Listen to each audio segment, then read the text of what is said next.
let's continue this. My camera's in the wrong place because it fell down again. I'll have to see it. Audio working. Let's move my mic. Balance seems alright. I should. Well, it didn't stick out to be bad yesterday. Right, pod 2. Right, so we're gonna follow existing plan because we wanna go back to bitches. Right, I should probably. I was gonna just leave this on, but I've decided I don't want to read that on stream. Partly because I don't want to get banned, and partly because it would be very awkward, especially when I'm talking to myself. As much as the idea may tempt me, I told Susie that I'd stay with her family. I kinda already promised Suzuki I'd stay with her, sorry. Don't worry, as long as you're spending the time with someone, it's fine. Drop around at some point though, it's been too long since I've seen you. I will, don't worry. I'll give you a call later, okay? Just take it easy, Miki. I love you. I know, love you too. I hate saying that over the phone. And your exam results are better than the last ones, you hear me? I know I've already read this, but just catching back up. All that can be heard afterwards is the phone beeping. Son of a bitch. Right, there we go. To Susie. With classes over the day and most club activities winding up for the semester, the long process of pre-holiday cleanup has begun. With most of the track club members having fled using various terrible excuses, a half dozen of us are left to finish the job. That said, we make good progress even with the reduced manpower. A couple of students are dedicated to organising the mess in the storage shed, and another to fossicking around for litter. Equipment collection duty ended up assigned to Hisao, Haro, and I, though I can't remember agreeing to it. What the fuck is going on? That is the worst PNG job I've ever seen. Jesus Christ. Haro, stop being a fucking moron.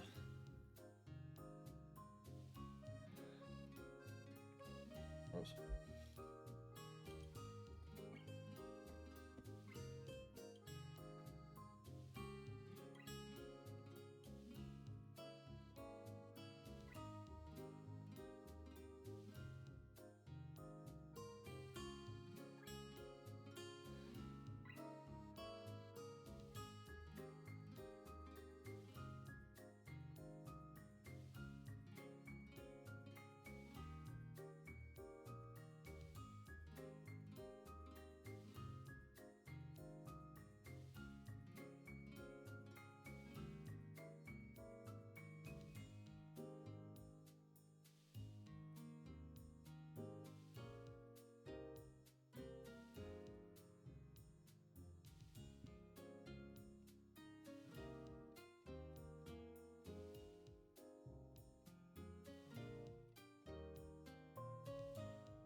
That's all right.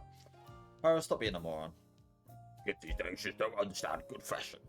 He reluctantly plucks the large orange cone off his head and, after pouting a little, stacking it on top of the others before picking them up and heading for the shed, where Hisao and Emmy are doing anal. Satisfied that he's pulling his weight, I reach down to grab another running block off the track. It's dull work, but the sooner we get it done, the sooner we can leave. I was gonna move this as well, because I move around a lot and then it sort of just gets in the way. Let's just put that like at the top or something. Oh, then I gotta move everything.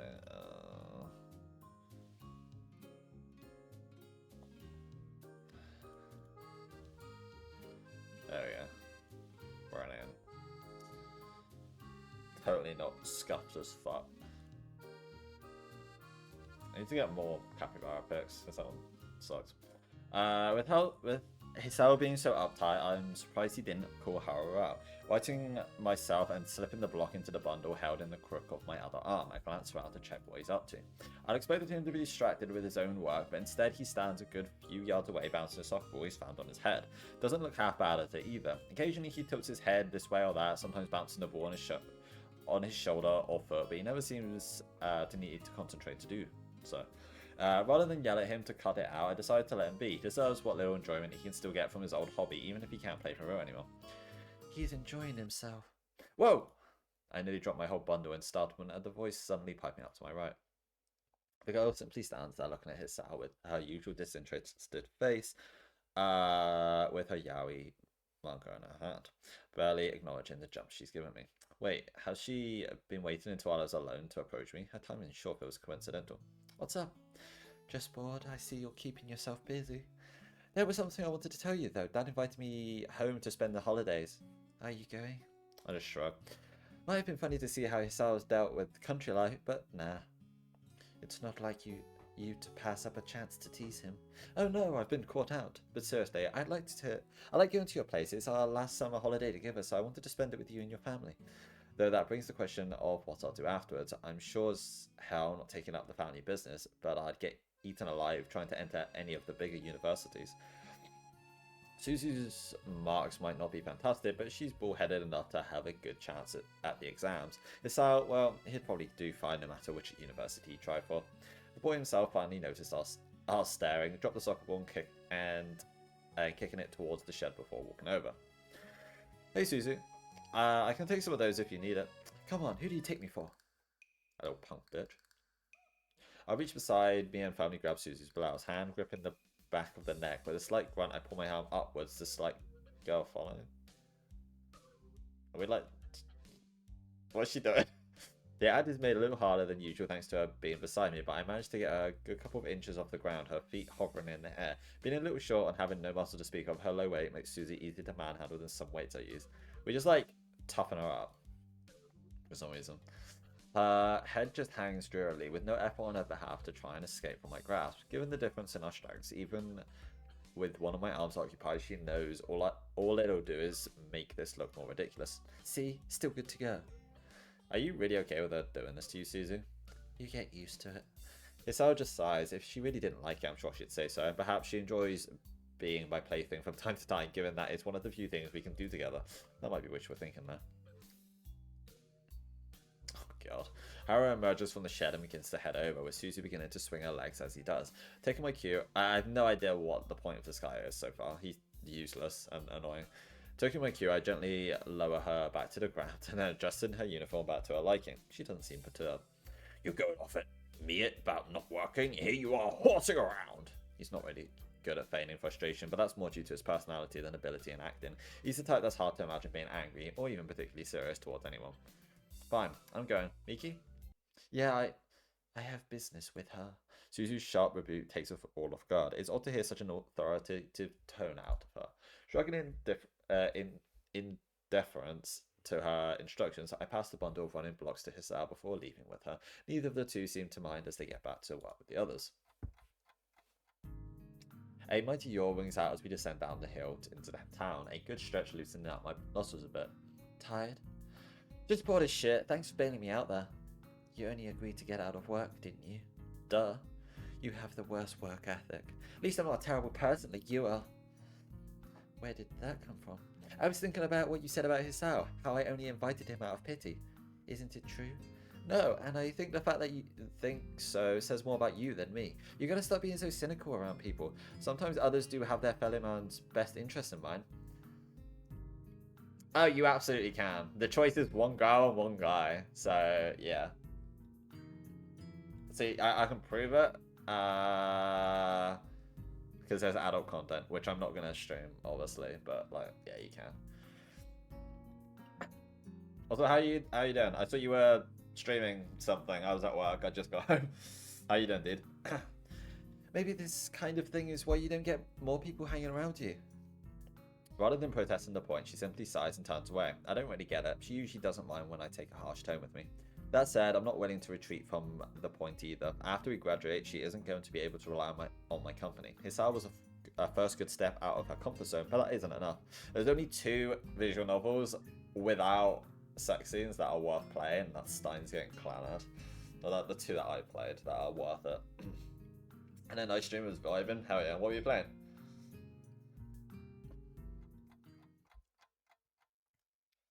This would have been... These games do have H scenes, but they still would have been worth playing without them, which is quite the compliment. With a deep bow, I can never say that right. With a deep bow, Yuko takes her leave after setting down our drinks. A coffee for me, a tea for Susie. After that conversation, there wasn't really much for us to say to each other, the rest of the walk down being in silence. Unusually, it's her who speaks first. Do you really think I'm a bad person?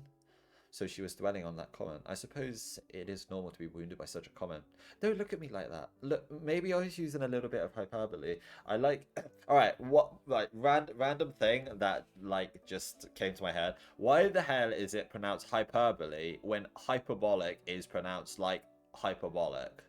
It's not like hyperbolic. I'm pretty sure. I'm pretty sure it's not. I'm pretty sure it's hyperbolic. But why do you not say a hyperbole then? It's a weird fucking word. Started off with OC, then closed it off with Devil.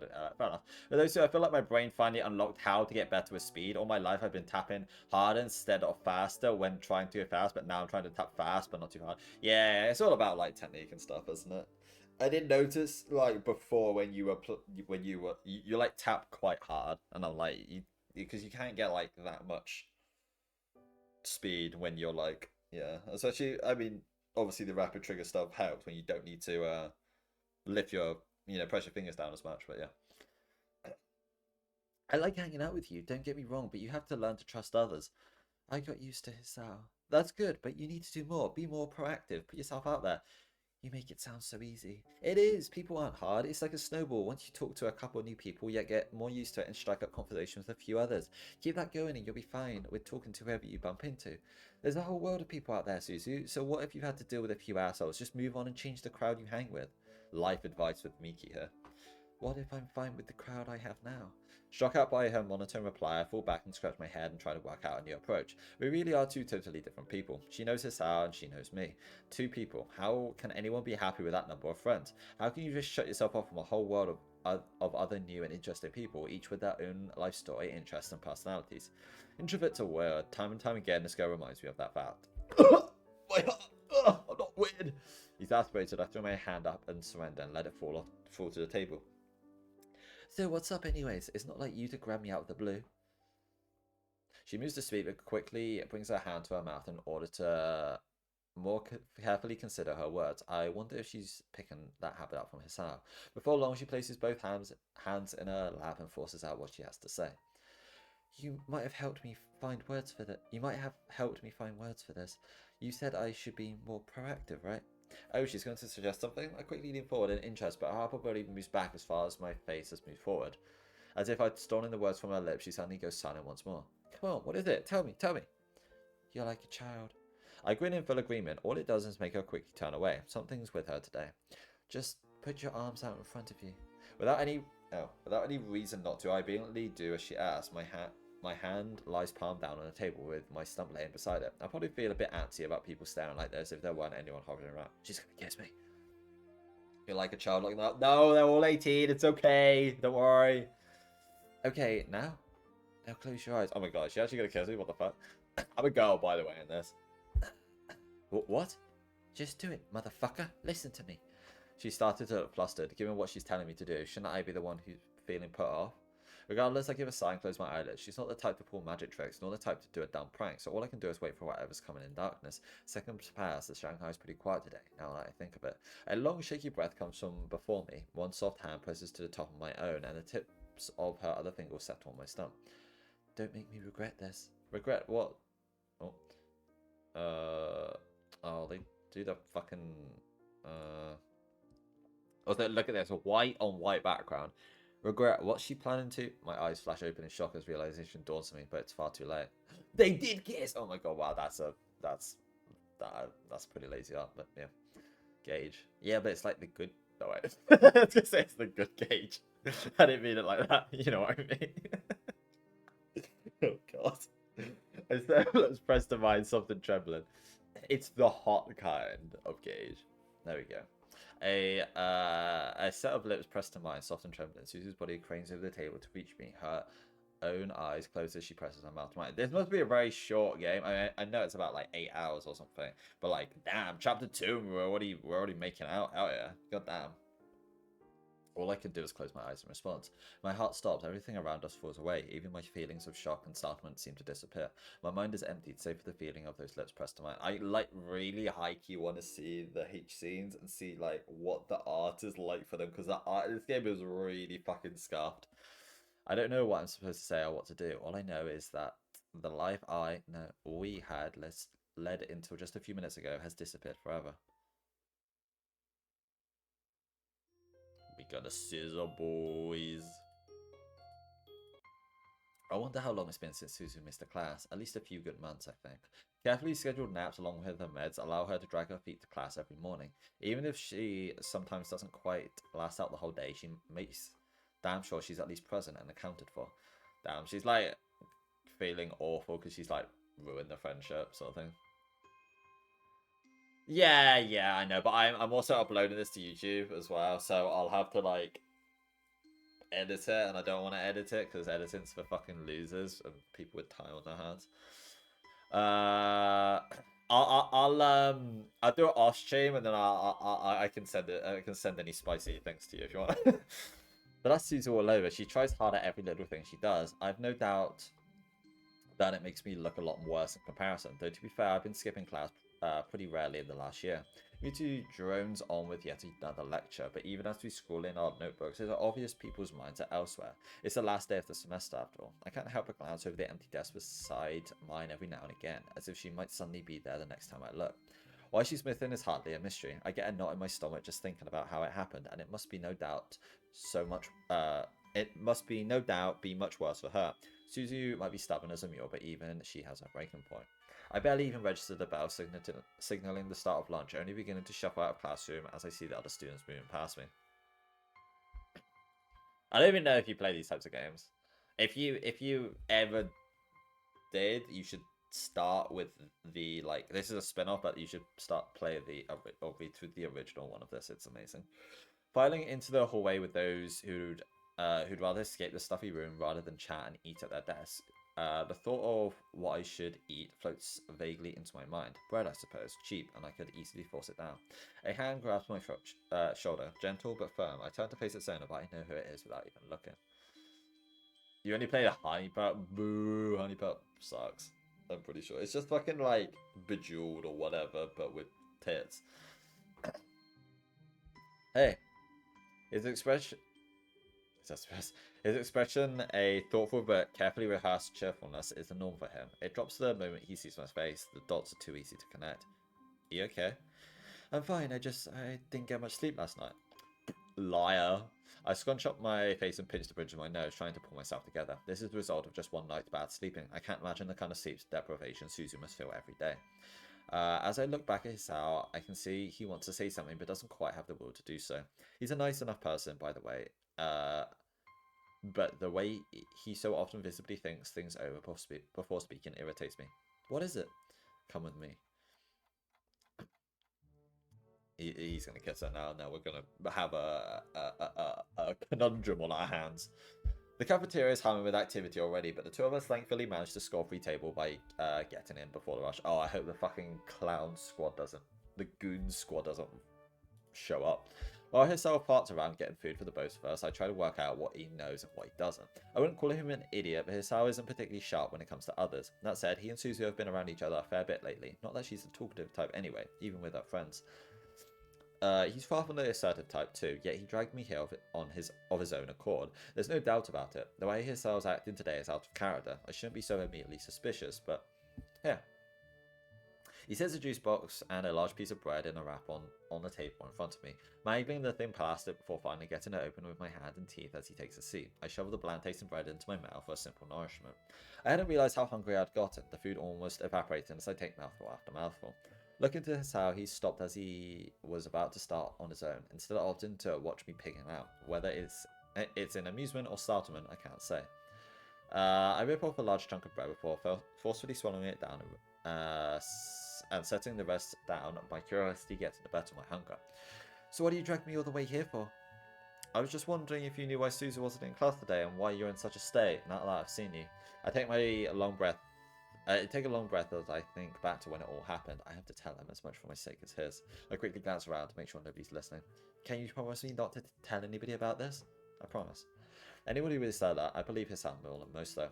Suzu confessed to me yesterday. He lets out a long drawn-out breath, almost seeming to deflate as he sits back and stares at the table ahead of him. He had the choice of two girls, and he got cucked by both of them. He never foresaw this conclusion. It takes him a while to formulate a response beyond scratching the back of his head. I can't blame him. I wouldn't have picked it. The fact that Yeah, I didn't know either. She didn't look like a lesbian. Uh, she didn't have any of the signs.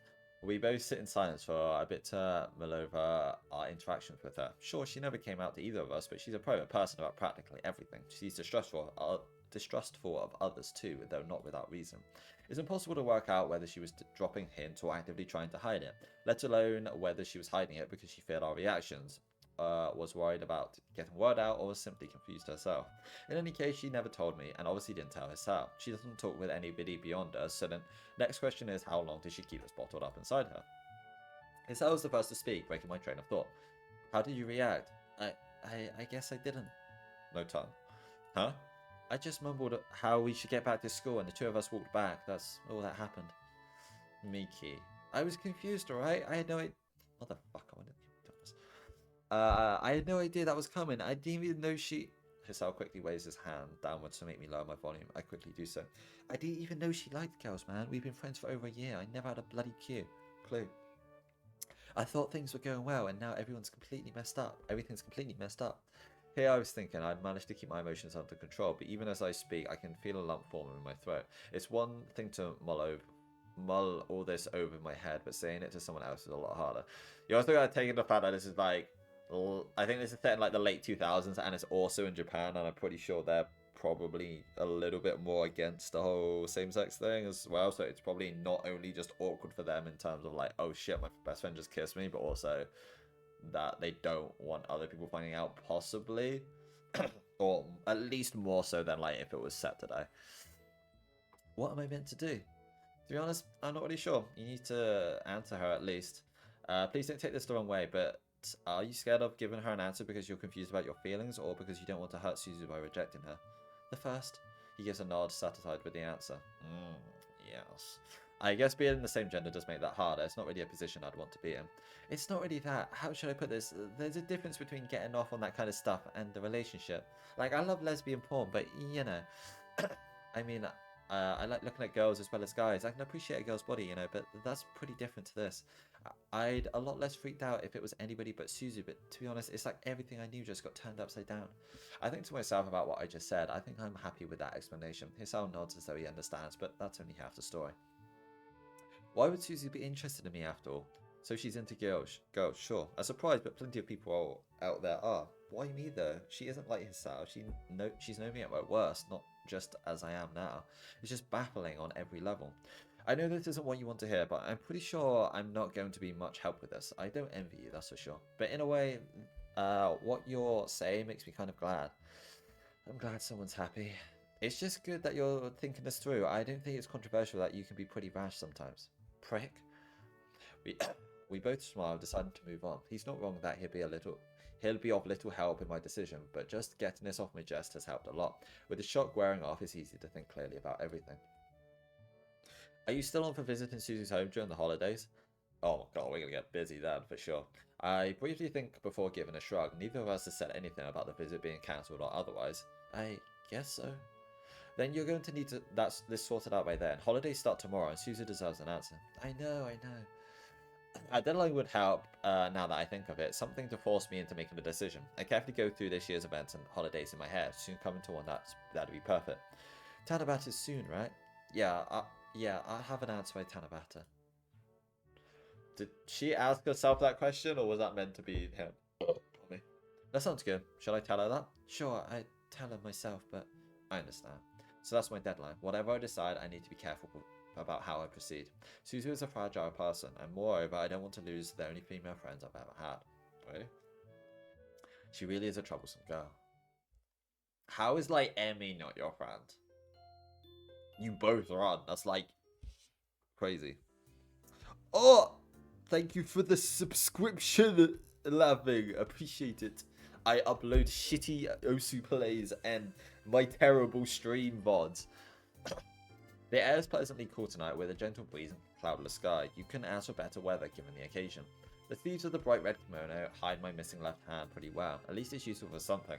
The fact that I can barely move in this thing reminds me of how I don't like wearing them. The sandals too are terrible, given the tight fabric around my legs and the danger of putting a foot wrong and slipping out of them. There's a little option but to take dainty little steps. Clothes like this make you act ladylike whether you want to or not.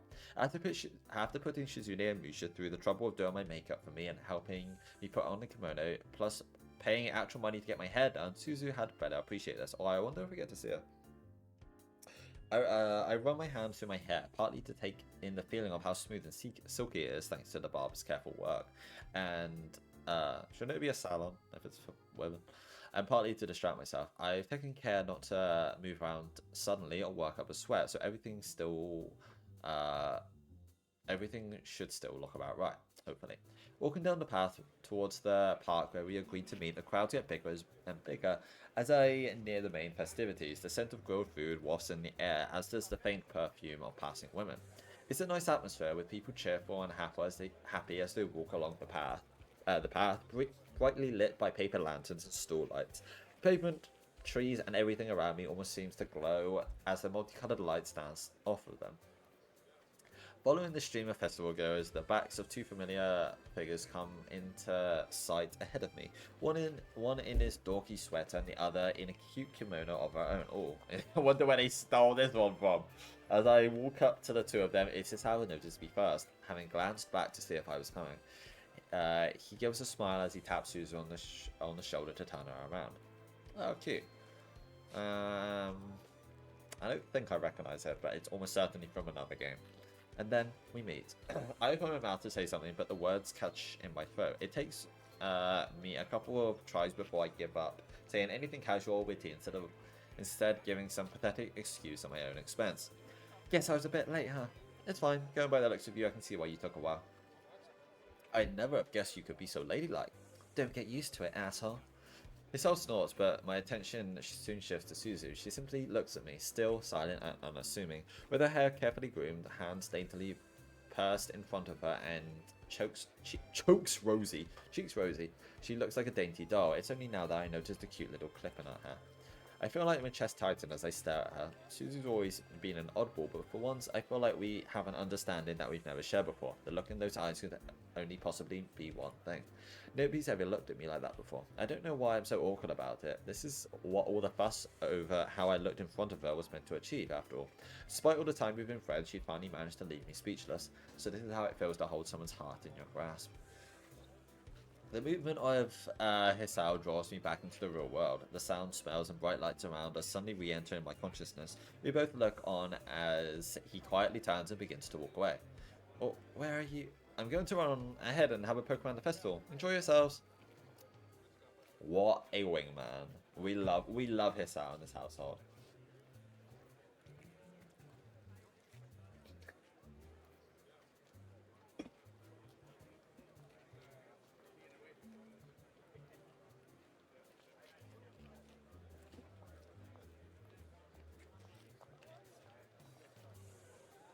He gives a churlish grin as he waves goodbye, skipping backwards with his hand in his pockets before blending into the thickening crowd ahead. This how might make for a mightily dorky Cupid, but he's done alright. I owe him for this. We both do. And so, we're alone. I quickly begin to walk forward, or at least as quickly as the kimono's tight wrapping around my legs allows. Suzu's mouth practically quivers as she tries to work out what to say or do, but I know she's not going to come up with anything. Moving past her, I take her hand in mine as I go, not looking at her nor saying a word. She's not only the one stuck for how to act in this situation. All I know is that right now I'm the one who has to take the lead. Cute. Hand in hand, the two of us walk side by side into the heart of the festivities. The noise and laughter levels off as we enter, the people busying themselves eating food, playing games at the stores, and chatting with their friends and partners. Being two girls limits how intimate we can get, but right now it doesn't really matter. Just holding hands is intense for both of us. Suzu's hand feels soft, far removed from my rough and porty Kedful skin, and her fingers lightly clutch at mine. They're warm, and now do I notice the slight scent of perfume.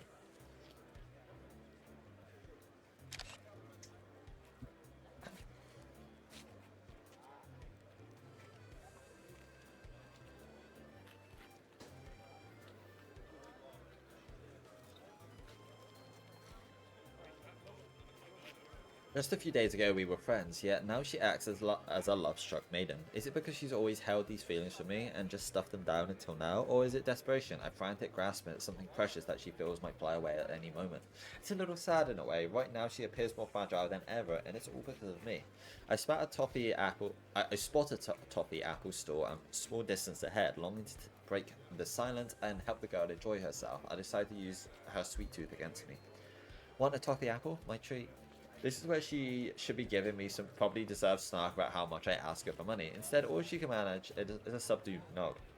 I give a sigh as I lead us to the counter, taking my hand from hers to remove my purse. You pick up a few tricks after being one-handed for so long.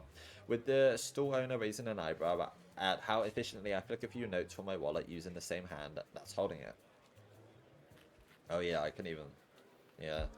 I can't say I share Suzu's taste for sweet things, so after buying one and handing it to her, I think the store owner and take my leave. Thanks. It's fine. She begins to look at her sweet, but only after reaching out her hand. I take it without question, and the two of us continue onward. Suzu's grip is looser than before, which I count as a small victory. While I appreciate her reaction to me being all dolled up, the last thing I want is for her cataplexy to play out. Besides, the calmer she is, the easier things will be. As we move from store to store, I keep an eye out for anything that might be fun to do. Little by little, a toffee apple whittles away as we walk. The food making the silence between us a little less stressful. All toffee apples do is cut your tongue up. They're horrible. Despite my scanning around, it's Suzu who finds something first. And once you actually get to the apple, it's all brown. She might not have said it, but the way her gaze lingers on a stuffed panda is unmistakable. A quick glance at the store it's sitting on shows it to be a game involving shooting cups arranged in a pyramid with a cork gun to win a prize. Simple enough. Want to try it? The gun thing? Yeah. You just want to shoot something, don't you? That's more like it. Sardonicism, both in her head and her expression, are once a welcome sight. Yep, you can keep the prize. I drag her over to the store and ask the owner for what the prices are. A handful of yen for 3 shots is reasonable enough. So I fork over a few coins to the frail old man sitting on his tatty fold-up chair. These are never reasonably priced. What are you on about? Suzu patiently stands back as I take the gun from the counter, testing its heft and loading the cork between shaking my left arm upwards to draw the sleeve away from my stump. The owner looks more amused and shocked as I take up my position, pressing the stock to my shoulder and resting the barrel on my uncovered forearm. I aim it at Suzu's head. The stance works well as establishing my aim, even I can feel the glances of a few people passing at me. A tall, tan girl in a bright red kimono taking aim with a bare stump where her left hand should be pretty weird. I silently will myself to hit the center cup of the pyramid that's been carefully arranged. This is my chance to look super slick in front of Suzu, and although she's trying to hide it, she really wants that panda. I just need to concentrate, and the trigger gives little resistance as I pull it, the cork leaving the gun with a soft pop. With that, I lower the gun a little to consider the result. I needn't have bothered, as the sound of plastic cups falling to the ground is perfectly obvious. It was only just enough force to do it, but the pyramid toppled over with a single shot. Yes! I don't even get a chance to put the gun down before I find a pair of arms wrapped around me. Aw, cute. My stump reflectively coming around Susie's back as she wraps me in an excited embrace. I can't wipe the dumb grin off my face as I rest the gun's barrel against my shoulder. I must look so cool right now. The coolest. Thank you. Piece of cake. Doesn't that mean like you get one of the small shitty prizes? You got to do it like 12 more times to get the big prize, right? Ding, ding.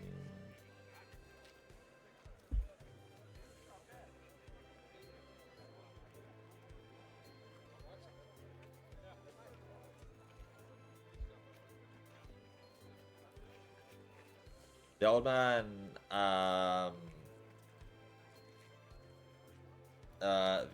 reaches to his side and quietly rings the little bell to signify a winner, knowing that any verbal congratulations would pale compared to a reaction. I look to him and nod to the bear as the prize I want, Suzu gently breaking off as he comes over with a stuffed item. She gives her earnest thanks to the man, the gun replaced on the counter as he passes it into her eager hands.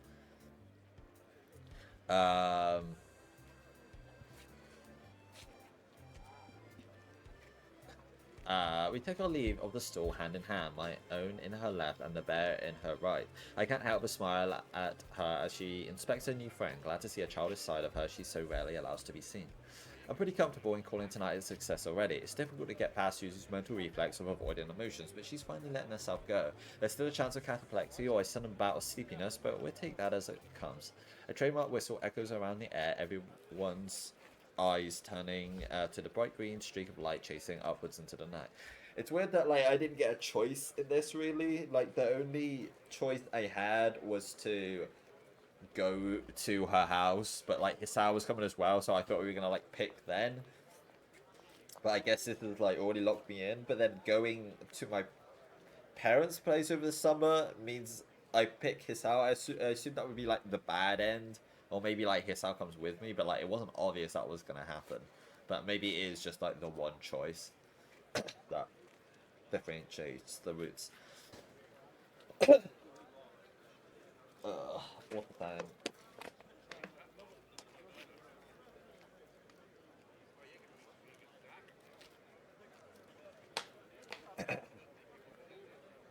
The first firework of the night explodes with a thunderous clap, its bright payload filling the sky above with vivid sparkles.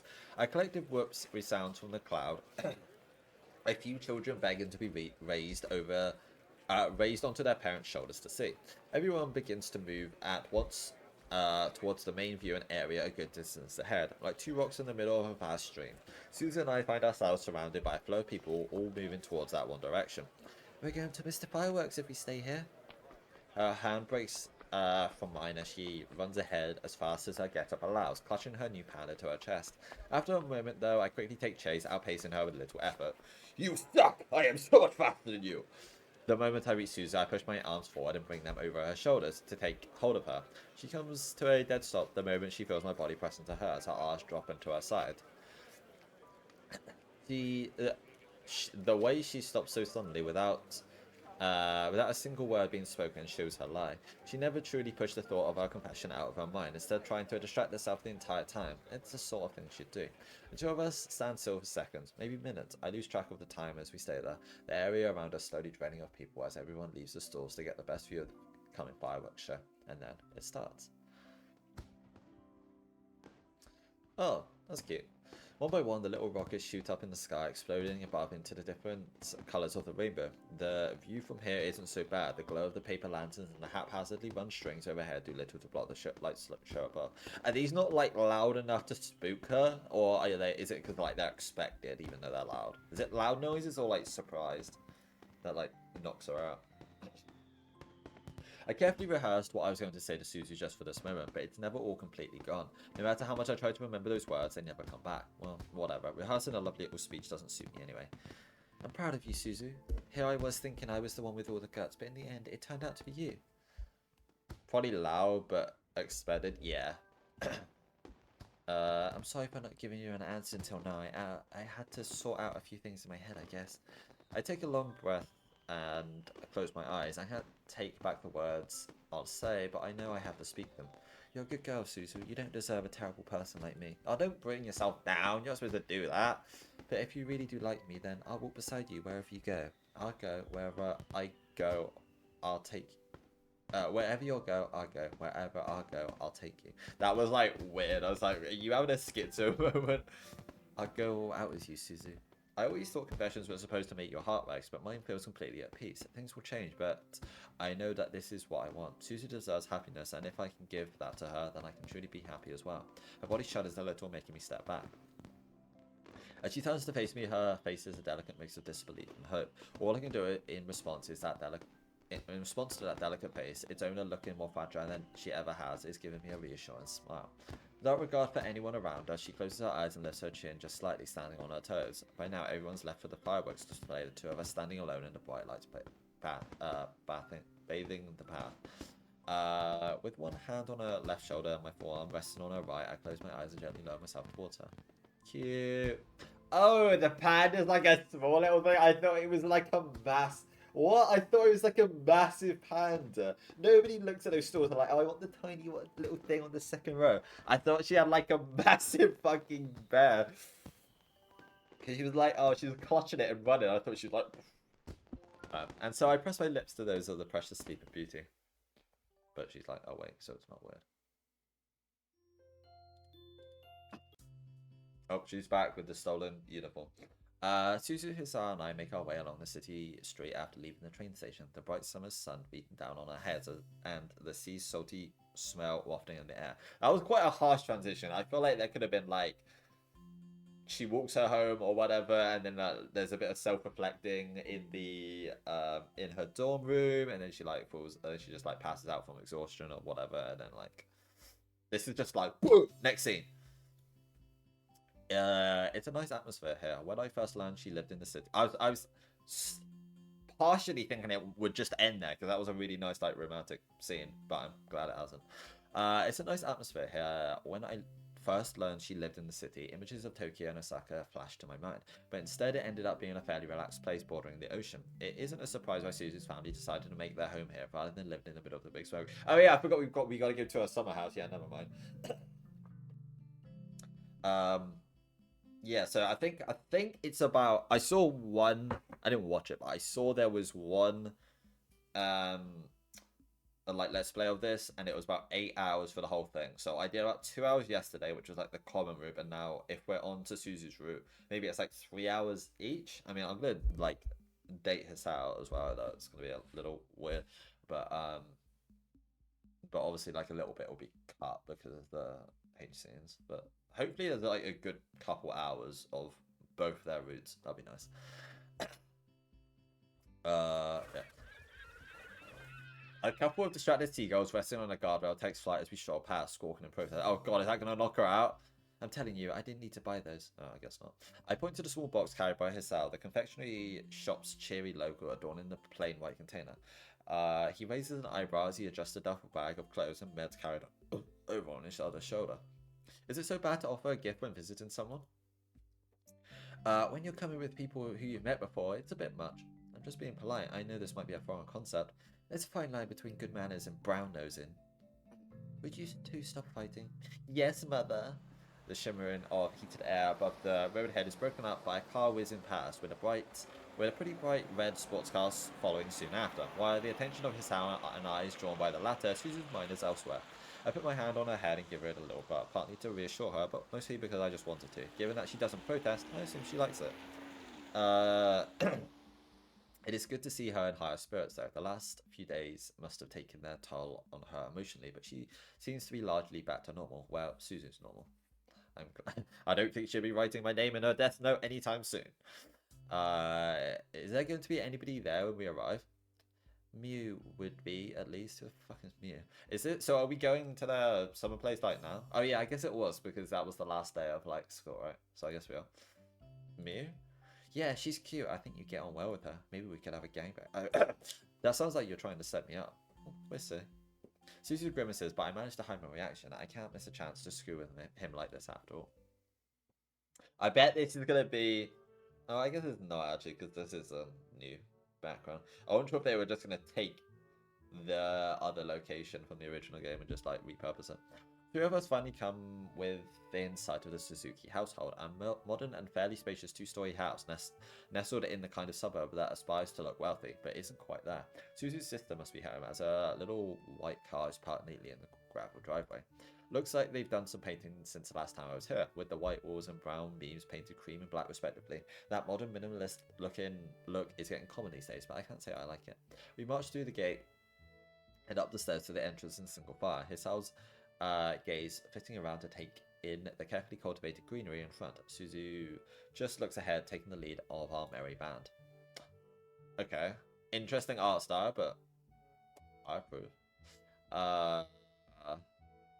As she digs around in her handbag for her house keys, the door swings open. A familiar figure rests her arm on the doorframe, taken in sight of the trio before her. Shit, I don't have any more girl voices. Oh god. Subasa. Well, look what we have here. Suzu's sister has always been easy on the eyes. Overall, she's about my height and blessed with quite a pretty face, adorned with a set of thin glasses. That and a smart ponytail gives her an air of maturity that contrasts heavily with Suzu's youthful nature. Her plain and slightly tattered grey hoodie, not wearing a grey hoodie, It's an unmistakable sign that she hasn't ventured outside the house all day, probably being busy with some project or another. Her welcome expression is undoubtedly sincere, although it's always felt like she's just a little too old to socialize with us beyond being polite. I assume Suzu's notified her of the hastily invited additional guest, and she doesn't look surprised in the least. Mum and Dad out? That's not how you should greet your lovely sister. But yes, they're still at work. They should be back for dinner. Suzu, I'm not sure about this one. Suzu was expecting the answer with that. The conversation turns to other matters. I see you've brought the troublemaker around. No, she does sound like a little sassy. But then I'm sassy as well, so it's a bit weird. That's not fair. Since when did I cause you any trouble? Since I had to format my computer after letting you use it for 5 bloody minutes? There was so much malware after the porn you were looking at. God damn it. Don't ever come back for that. They're into a scary place sometimes.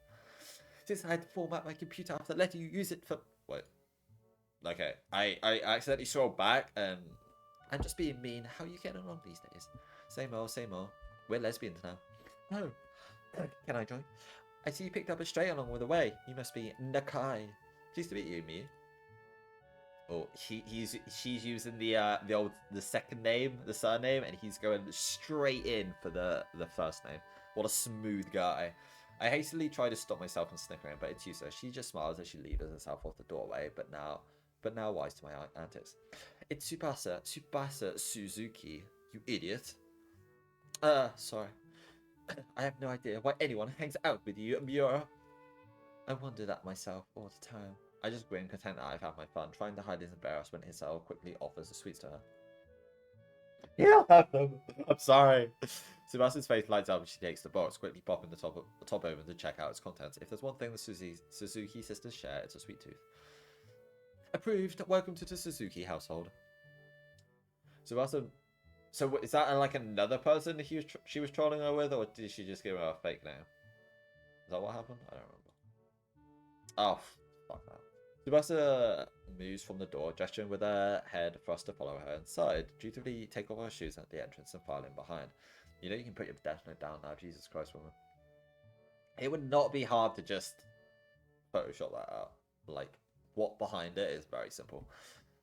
Her living room lives up to the exterior of the house, being both spacious and tidy. The large entertainment unit, with its sizable television turned to some insipid soapy, takes up most of one wall, with the couch and a few chairs sitting behind a black coffee table covered in magazines. The still half asleep head of a small brown dog pokes...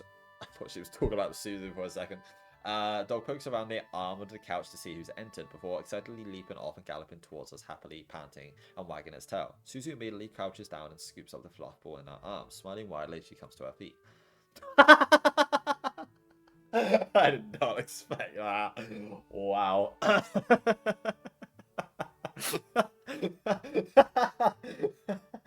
Fucking hell. Oh my god, this game is like really nice, but fuck me, it has some wild sprite.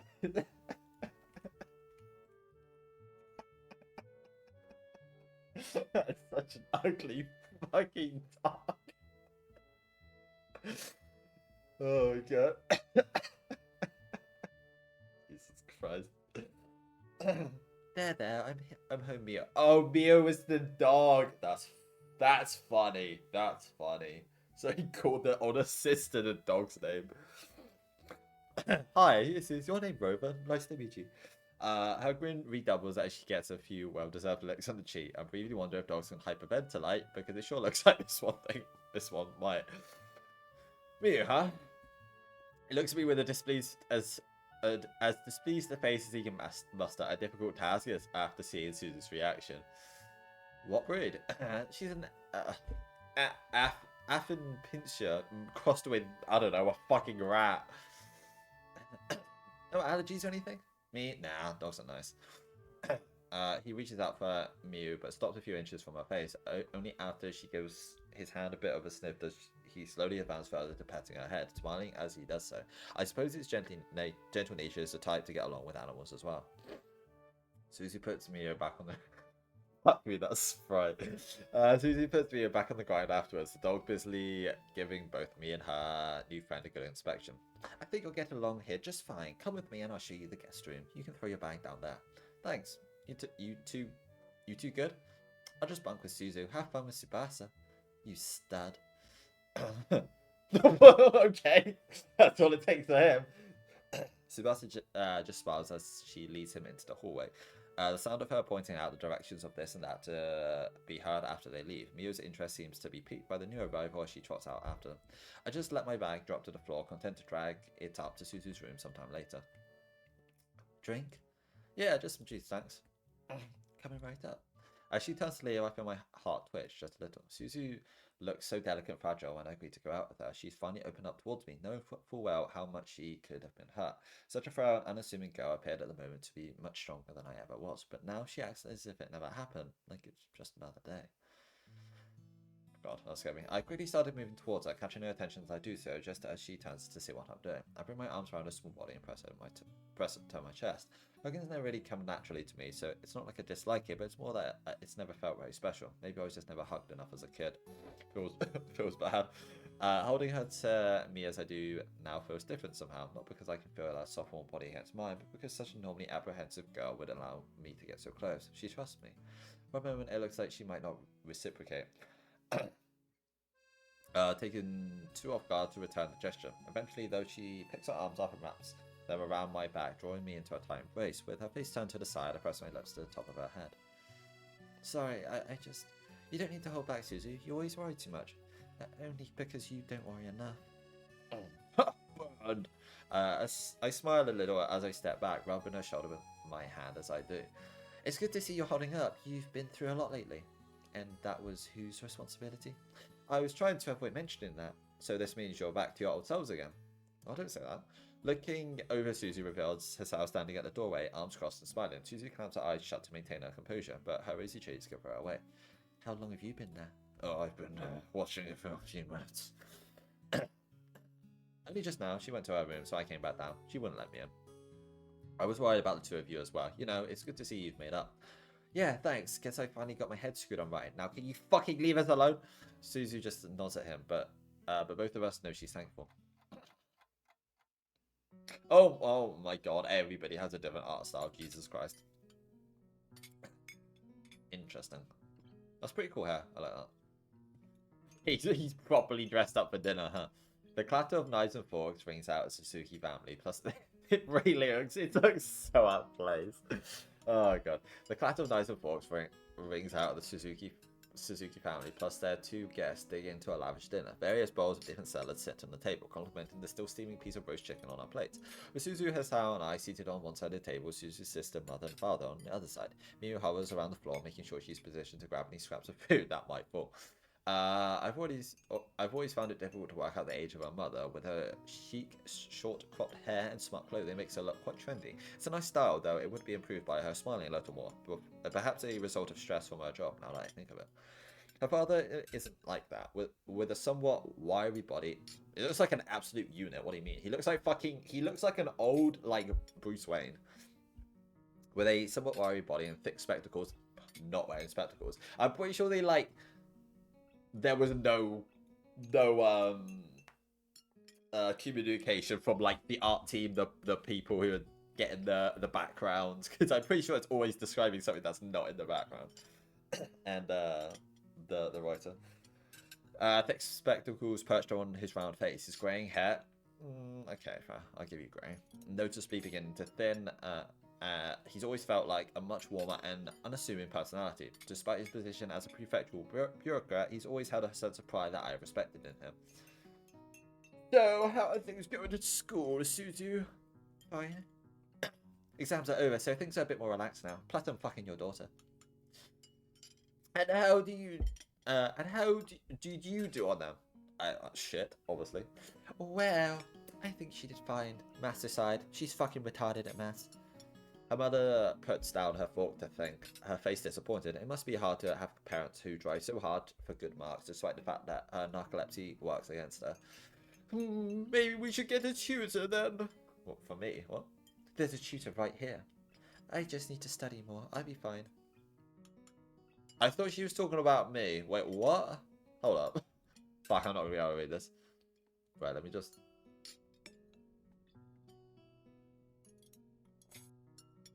Oh. Oh, oh, I thought she was answering for me. Wait, what? She was asking me, and I was like, well, and then she's like, I think I did fine. So, okay, okay. I thought she was answering for me because she knows I did shit, so she was like protecting that against her mother. Okay, that makes sense. She doesn't appear to have convinced her mother, but she manages to have the topic dropped for now. I wonder what her parents think of my influence on her, given their bead well aware of my pretty average grades. His home would be a much better fit for her in personality as well as academics than I would. Naka, wasn't it? Yeah. Speak of the devil, content to let him speak for himself, I'm busy myself with the delicious food in front of me. You've been terribly quiet. There's no need to be nervous. That's fuck me. That's right. How do you think you fared? Well, I don't usually have much of a problem with that sort of thing. Nerd. This sounds really good with science and math. He's been helping me a bit with them. You said you suck at maths. What the fuck help has he been? I'm not that good. That false humility makes me want to strangle him. From the focus he's receiving from her parents, I get the feeling that he's at least making a good impression for him. And here I was thinking you come to your sister for help. Any intentions of what you might do in a university? That was a weird voice. I suppose just more of what I'm good at. I don't really know what kind of job I want to do. The main thing is to have skills behind you and a good head on your shoulders. It sounds like you have both. So what do you do outside of school? Any hobbies, interests? Studying mostly. I'm a fucking nerd apparently. I used to play sports, but I can't really do that anymore. I had a heart attack. No big thing. The brief lull in discussion says a lot. There's no doubt they've been briefed on his health condition, but that's a far cry from knowing how to handle it best in the conversation. If there's one thing that my time in Yamako has taught me, it's that everyone's different in that regard.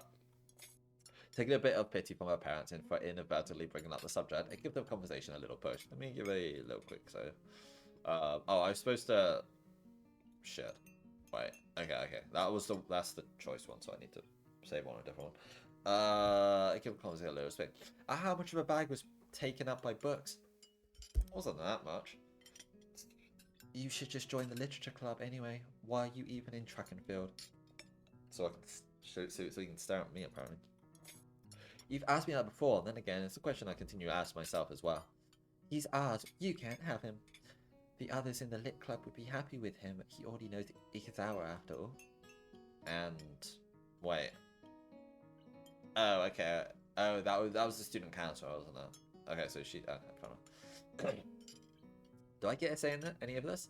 Should the boy be happy? He's in high demand. He just grimaces at her. I do think he secretly enjoys being our tutor, but he'd never admit it. Oh, he's a little sub boy.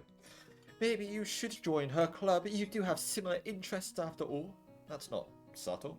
Oh, that's not subtle. Suzu cuts me off before I can make light of the situation, obviously bothered by her mother's interjection. We're just teasing him. It's up to Hisao which club he joins. Such a shame you're going to give out without a fight. We're just friends. But he seems like a smart, handsome lad. Odds are too many like them around. But I like girls, mother. No, you won't. She gives her a genuine smile, evidently pleased with her attempts to play matchmaker. He tries to reciprocate as best he can, but is terribly still to smile, betrays the fact that he knows as well as I that in this conversation it's like a car careening towards a cliff. Once more I try to jump in, but Suzu cuts me off. As much as I hate to say it, I'm at least learning something about her in this exchange. It's rare for her to be assertive towards others, but that may be more due to her shyness around unfamiliar people than true submissiveness. I said I'm not interested in him. I'm interested in girls. But why? Because, oh, there we go. Because I like girls. And there's the cliff. You're what? Where the table has been humming with the noise of chatting. Sure. Imagine he like slams the table and then it causes her like narcolepsy and then she just passes out. Where the table had been humming with the noise of chatting, chewing, and clinking of utensils, in a flash it turns to dead silence. Not one person speaks, nor moves an inch. Knives and forks hung above plates, mouths still, and eyes stuck. That was quite bold of her, to be fair. Suzu stared straight into her mother's eyes. I like women. A look of exasperation written onto her face. It's unmistakable that she's taking full ownership of the words she's just said. For her part, her mother appears to have simply stopped functioning, unable to process the last few seconds of her life. She starts sparking from the neck. Miki's my girlfriend. Oh, wow. I'm torn between fear and what might unfold in the next few seconds, or total adoration of the sheer balls the girl has on her. I'd be lying if I said this didn't make me like her more. I've never seen a side of Suzu before. Her true, her, her true strength of will on display as her back to the wall. I feel the muscles in my throat tense as if my body wanted me to say something, but I have no idea what to speak, or even if I should. Suddenly realizing that Suzu and her mother aren't the only people at the table, my eyes dart from one person to another. Suzu's father has the same reaction as her mother, simply looking at his daughter with a remarkable neutral expression. He tends to let her mother define the collective household opinion most of the time, but it's hard to say if that'll hold true on of such personal matter. Suata looks more interested than shocked, slowly beginning to chew the food in her mouth once more. I get the feeling she's waiting for more of her mother's reaction and actually coming to terms with what Susie said. I feel like it's one of the things where the older sister would be like, "Hell yeah, go get him," and then the parents are like really disapproving, but the sister's like really cool with it. As my glance falls to his eyes meet mine. The look in his eyes makes me feel sorry for him. He's like an actor abruptly thrown onto stage without a script, surrounded by other actors reciting entirely unknown lines. When his cue will come and what he's supposed to do once more is a mystery to him. But none of us have been given our lines. We're all actors without a script right now. This music's worrying. My heart sinks as Susan's mother lowers her fork to the plate and slowly closes her eyes. Susan's disposition changes as her shoulders stump and expressions fall, knowing that her mother's judgment has been given without a single word spoken. Everyone's lives changed in the last few seconds, and it wasn't for the better. I just really tried to choke some words out of my tightening throat, but I still don't know what it is I want to say. This is bigger than me. It's usually so easy to laugh my way out of awkward situations, but this is something I don't understand at all. A movement out of the corner of my eye grabs my attention, and Susie's plate suddenly being pushed towards me. Estelle quickly. Oh, this is awkward. Estelle quickly withdraws his arm, and Susie's upper body falls forward, her face landing flat on the table where her plate has been. I feel even worse for having completely failed to account for her condition. His old reflexes haven't just saved the day. Everything about this feels absurd. It may be a sleep attack or cataplexy from the stress, or one leading to the other. In any case, this seems a reasonable excuse to extract her from the room and get things back under control. Her mother puts her elbow on the table and buries her face in her hands out of frustration. Her husband's hand reaching out and rubbing her back in concern. I can't believe you fainted after fell asleep in the middle of an important conversation, you selfish bitch. Oh, wait, next one. Should I just take her, you whore? I can take that. I just prepare for her snap, and Hisao, on the other hand, looks to me with pained eyes as I collect Suzu's limp body. While he may be desperate for some instruction on how to deal with them, all I can do is look to the floor in defeat. He's on his own, and I hate that fact. With the girl... Oh, I dropped her again. With the girl sliding onto my back and still not making so much as a movement as we wait to leave the room, it looks like she slipped into sleeping after the attack. As much as I hate to say it, that's probably for the best. Yikes. With the fracas of dinner over, things have settled down a little by late evening. Susan's mother has a bath as Subasa and I do the dishes, with Hisao and her father watching the day's news on television. Looks like Hisao's a hit with Miu, the small fluffy thing deciding the fucking rat deciding to sleep on his lap. Then again, I heard somewhere that dogs are good at sensing people's emotions. Given the tense feeling in the air, Miu may just be happy to be with someone who's not freaking out. At least there's some semblance of domestic normality now, even if the atmosphere could be cut with a knife. However, dinner, huh? She just sighs, pausing her washing off the plate in her hands as she looks back to the living room. I feel sorry for Nakai. What a welcome to the family. He'll be fine. I know he looks like that, but he's actually a pretty sturdy guy. What about her father?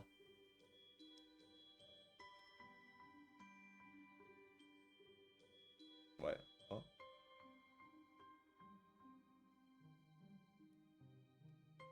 What about her father? Wouldn't you say what about your father if they're sisters? She pulls an uncomfortable face, wanted to give me one answer, but knowing that another would be the truth. Dad might not be as stubborn as Mother is, but he's also pretty old-fashioned. Who knows? He might come around. He hates the gays too. Maybe. With that, she finishes sponging the plate in her hand and passes it along for me to drying while grabbing the next. I move to take it from her, but with my mind on other matters and my hand where it slips straight out of my grasp. Crap! With my hand too far to possibly grab it before it hits the floor, I try at least to break it fall with my stamp. All I accomplish is making it tumble more before I smash it to the ground. Oh, you are gonna get like booted out of this house, love. Oh, sorry, I wasn't looking where. Sebastia's frantic apology betrays her touchiness around my missing hand, immediately blaming herself for not taking it into account. It's not like she has anything to do with it, and while I might have caught the damn thing otherwise, my stomach is the last of my worries right now. It's fine. I just. I was reflexively bent down to try and at least take some of the large shards off the tilted floor, but something rushes to my face and threatens to overwhelm me as I do so. Ah, shit. Snapping back upright and bring my back to the counter for support, I close my eyes and take the bridge of my nose and my fingers as I try to compose myself. As little as Sebastian and I have in common, she's at least a kind soul. I feel her warm hand on my shoulder, silence hanging into the room as she lets me take my time. Wait, what happened? What about you? Sorry? You don't seem too surprised by all this. Sister's intuition. I raised an eyebrow as at her cheeky smirk. And maybe I saw an autocomplete entry or two when I fixed in her laptop, plus a couple of interesting manga in her desk. She wasn't good at hiding it, was she? Oh yeah, she did read Yuri stuff, didn't she? Well, did she? No, she read SHOUJO, which isn't necessarily Yuri. Not at all. I give a weak smile. I give a weak smile. Her at Suzu's expense, but it soon drops as I catch sight of the shattered plate once more. If it were anyone but me, I wonder how this would have gone. I have no ambition, poor grades, I'm crude and impolite, and share barely any interest with her.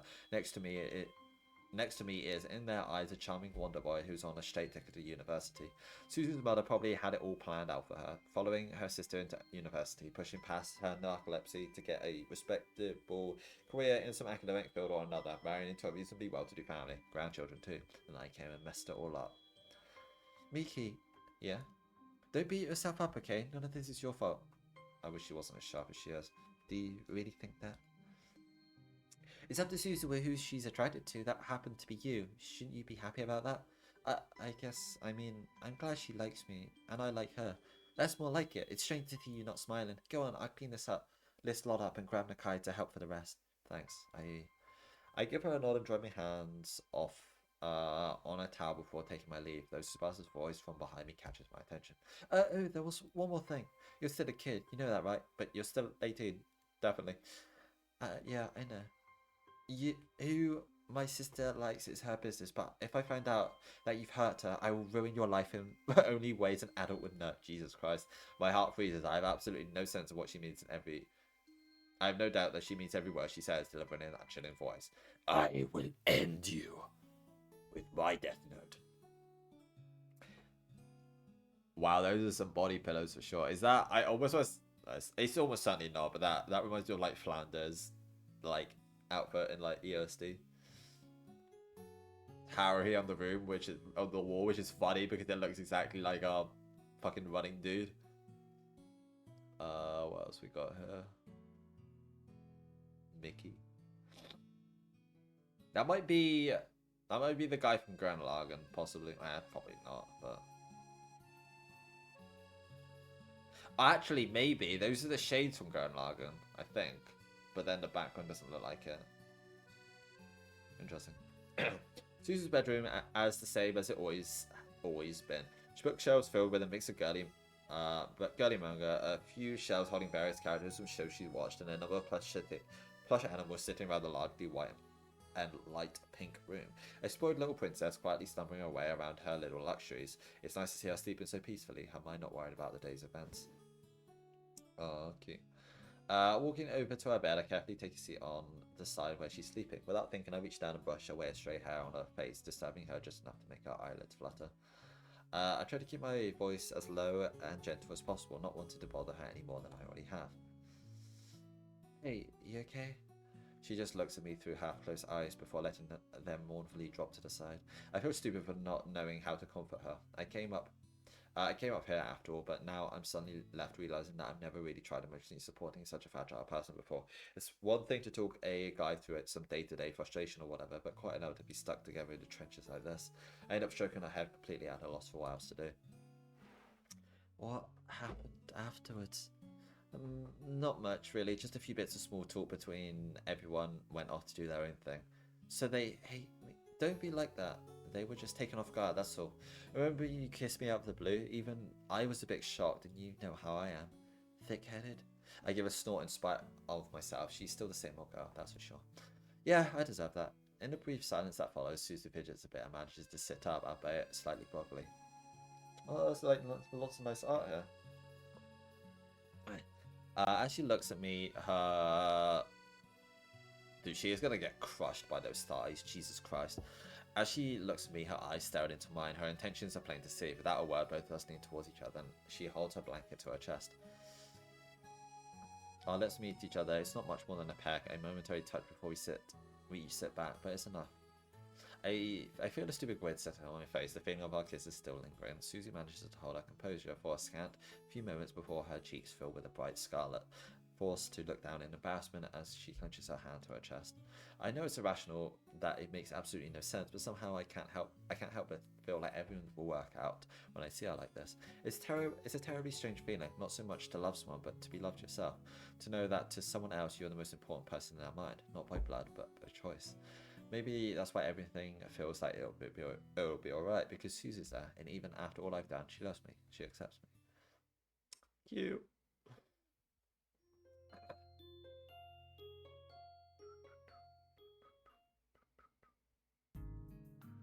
A tired Suzu follows my lead as we head down the stairs and into the hallway, a great yawn escaping as I make my way into the living room. Opening the door reveals that we're not the first to arrive, with her body hidden by the recliner's back. All that's to be seen are two grey-clad arms lazily hanging over the sides. You okay? Life is pain, leave me to my fate. Her dreary voice is nothing short of pathetic to behold. What have you been told about all-nighters? Internal compiler error, segmentation fault. She's a robot too. This whole robot's a family. This whole family is robots. Internal compiler error, segmentation fault. Internal compiler error. Okay, we'll leave you to mope in peace. Jesus fucking Christ, woman. She repeats herself a couple more times as we leave her aura of desperation to get something for breakfast. I think this might be the first time I've seen her this frazzled. Uh-oh. The moment we enter the kitchen, I freeze. The very last person I wanted to see stands before us, her cold eyes locked to mine as she lowers her cup of coffee to the counter. Looks like she's got like a black thong on, like on top of her work pants. Good morning. Suzu's timid voice draws the attention of her mother, giving me a chance to breathe, and her expression lightens up ever so slightly. Good morning, Suzu. Have you had your morning tablets yet? I'll have them with breakfast. Good girl, don't forget to wash them down with something. I know you keep dry swallowing them. Calm down. Yes, Mom. I'll be off to work then. You'll have Subasa to watch over you. Don't be doing anything gay without me. Oh, wait. Don't be doing anything gay at all. Okay, I don't know where I'm going with this. I'm not a child anymore, you know. I don't need adult supervision. Her mother takes one last sip of coffee before depositing her cup and taking her keys from the counter. Susie protests falling on deaf ears. We both step aside to let her through, showing a sense of relief that what might have been a confrontation has turned out to be nothing. Looks like we're doing the whole forget anything was ever said routine, keeping up the appearance of normality. As much as I'm grateful for avoiding an argument, it's obvious that this is the only stay of execution. Just as I'm about to get breakfast and do my best to forget the whole experience, her sharp voice calls out from behind. Mio, would you come with me for a moment? I don't even bother hiding the slumping on my shoulders. That's me, right? Yeah, it is. Uh-oh. Right, I need a pause 1 second.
The fancy grey car is right there. Keys clutched in her hand as she stands with her arms crossed. If only I could will her to get If only I could will her to get just inside and drive off, leaving us in peace. Instead, I feel like I'm on trial. Her ice-cold stare is obviously intended to assert her dominance over me, and it's working.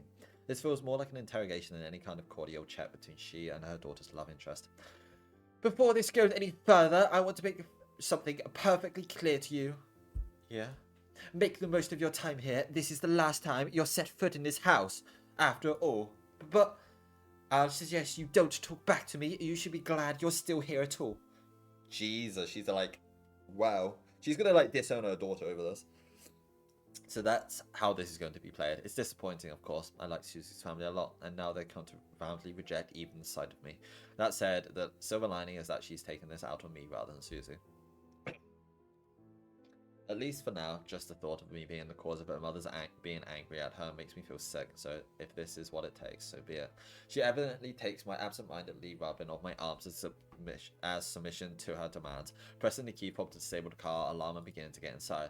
This isn't fair. My thought freezes as I realise what I've mumbled. Why do I have to always have the last word? Why can't I keep my damn mouth shut? My worst concerns, I realise as I realise as her mother probably stops getting in the car and steps back out. She's gonna get a pimp slap, rounding on me with a face of burnt resentment. Don't you dare talk back about what's fair. Shit, what do I do? I can't simply say sorry. I know damn well I wouldn't be able to force the words out. An apology for this being against every instinct I have. If I take her up on her argument, though, there's every chance to be thrown out and make things far worse for Susie. I never had a problem with telling teachers or other authority figures to go stuff themselves if I felt they were being unfair, even back in elementary school. Maybe that was because I was a badly behaved little brat, but that's beside the point. But right now, all I can do is stand mortified, unable to stand up against this woman before me, not out of concern for myself, but for another. The sound of the front door opening behind us draws attention. Subasa's figure coming into sight. Save me! I'm dying! Hey, Mom. Yes? Could you pick up some milk on the way home? I'll text Dad and here, just forget. You're not here to help at all. You just want cereal. Her gaze shifts to me. The moment from her previous anger has been abruptly brought to a halt. The game being played is perfectly obvious, but it's clear that she wants to keep this directed at me right now, given that she dragged me out here just before she left for work. The way she closes her eyes and reopens them with an entirely different disposition. She's uncertain with it right now. I'm just relieved that it's all over. That's a creepy face. Imagine that I did like the Higurashi thing with her eyes go really tiny. That would scare the shit out of me. Milk! Got it. With that, she lowers herself into the car while doing the best to acknowledge my presence. The relief of seeing her car back out the driveway and disappear down the street is palpable. I waste no time in turning on the ball on my heel and head straight back inside. Thanks. I owe you one. I owe you two now, actually. Shit. And don't you forget it, you little shit. With Tsubasa having retreated to her room and herself finally awake, the three of us settle onto the couch as the console slowly boots up. Miyu quietly lays on the recliner, content to sleep the day away. Seated in the middle of us with me to the right and herself to the left, it's Suzu who has command of the controller. With the game already chosen and inserted, it starts up in short measure. You don't want to like talk about what just happened, or we just going straight to gaming? So you're into RPGs then? She gives a nod. You? I mostly just played at the local arcades like before. It shows. You fucking suck. Well, at least I'm good at something beyond schoolwork. What about you, Miki? I kind of had a deprived childhood when it comes to these sort of things. It still blows my mind how good they look these days. And you're the one calling me old-fashioned. Hey, at least I wasn't born 50 years ago. What?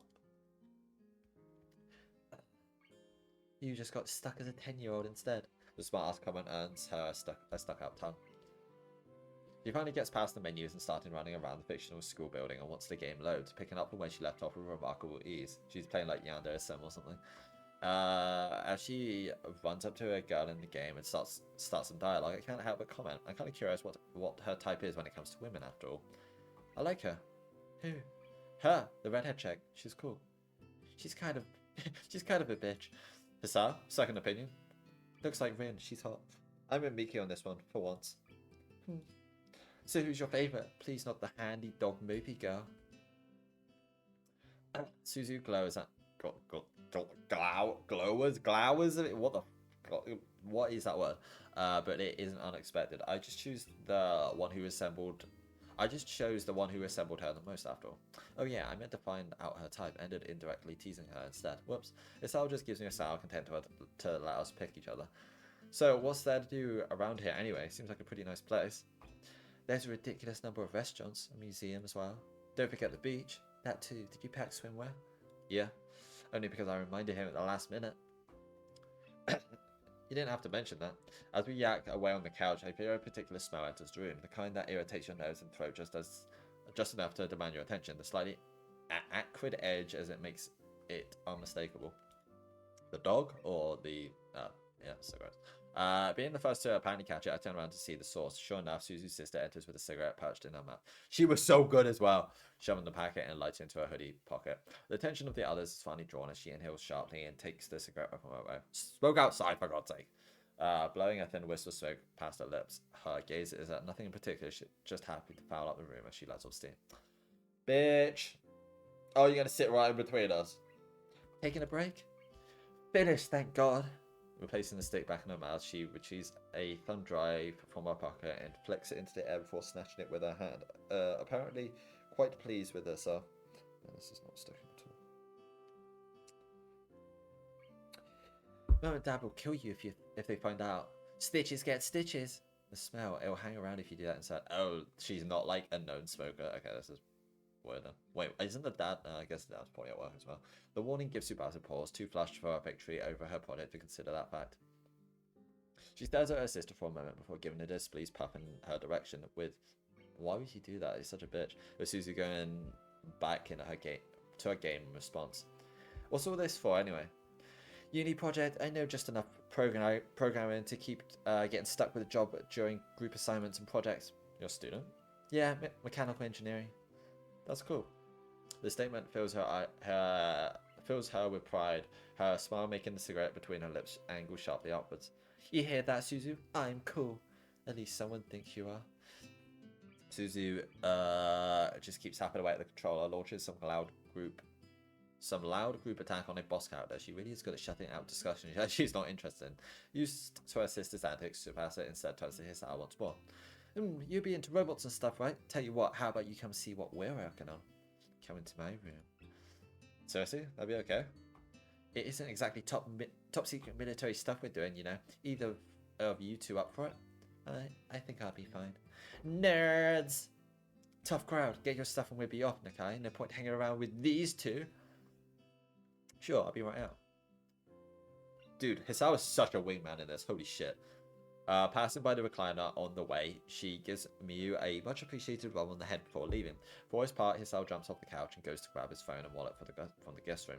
As he returns and heads towards outside, heads towards outside, he briefly stops to give us a wave of goodbye. I pucker my lips and make another kiss motion to tease him in response to any obscene gesture before he disappears out the door. He just like grabs his car. Coming to think of it, he never used to do that before. Maybe I'm starting to rub off on him. Those two sure are getting along. Should be a good influence on him, smoking aside. Can't say I'm a fan of that habit either. That sort of thing used to be popular back at home, but then again, it's not like there was much else to do in the sticks. What a great hobby. Suzu's attention is wholly focused on the television in front of her. Right now going through some dialogue section as two characters gossip between themselves. I kind of wish she was playing a shooter, or anything else that was more exciting to watch. At least this has some cute girls, I suppose. Feels meta. In a move that's probably not all that subtle, I let my left arm drop from the couch and around Susie's other shoulder. She pauses, albeit briefly, but continues on after a badly hidden glance towards me.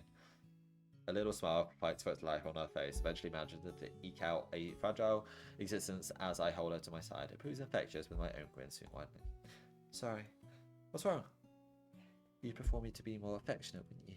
I wouldn't exactly say no, but you are what you are. If you're not the touchy-feely type, that's fine. She falls silent at the game's music as a battle starts, being the only sound in the room. We both know that's bullshit, don't we? He's fine with it, you know, his sound, that is. I know, I just...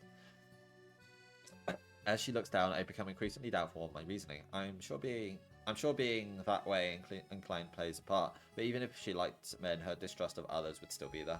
I don't like that fact at all. I know that if she doesn't deal with it at some point, it's going to take over her entire life. That's a large part of why I've tried to work it out of her, after all. But even if it's incredibly selfish, I can't help but treasure, just a little, how she's opened up to me. She chose me as the only person she's willing to show herself to. Wouldn't anyone be thankful for that? What happened earlier? With your mother? She gives a nod. That's the very last topic I wanted to talk with her about, let alone now of all times. The more I think about it, the deeper the barbs go with what she told me, but I can't let Susie bear the burden. It's not her fault. I'm doing my best to gin up her lie on short notice. I shrug my shoulders. Just going off about me about being a lout. Could have been worse. I don't know what a lout is. Probably a loser.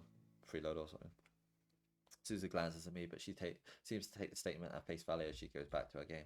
Whether to reassure myself or her, I bend down and give her an affectionate peck on the cheek.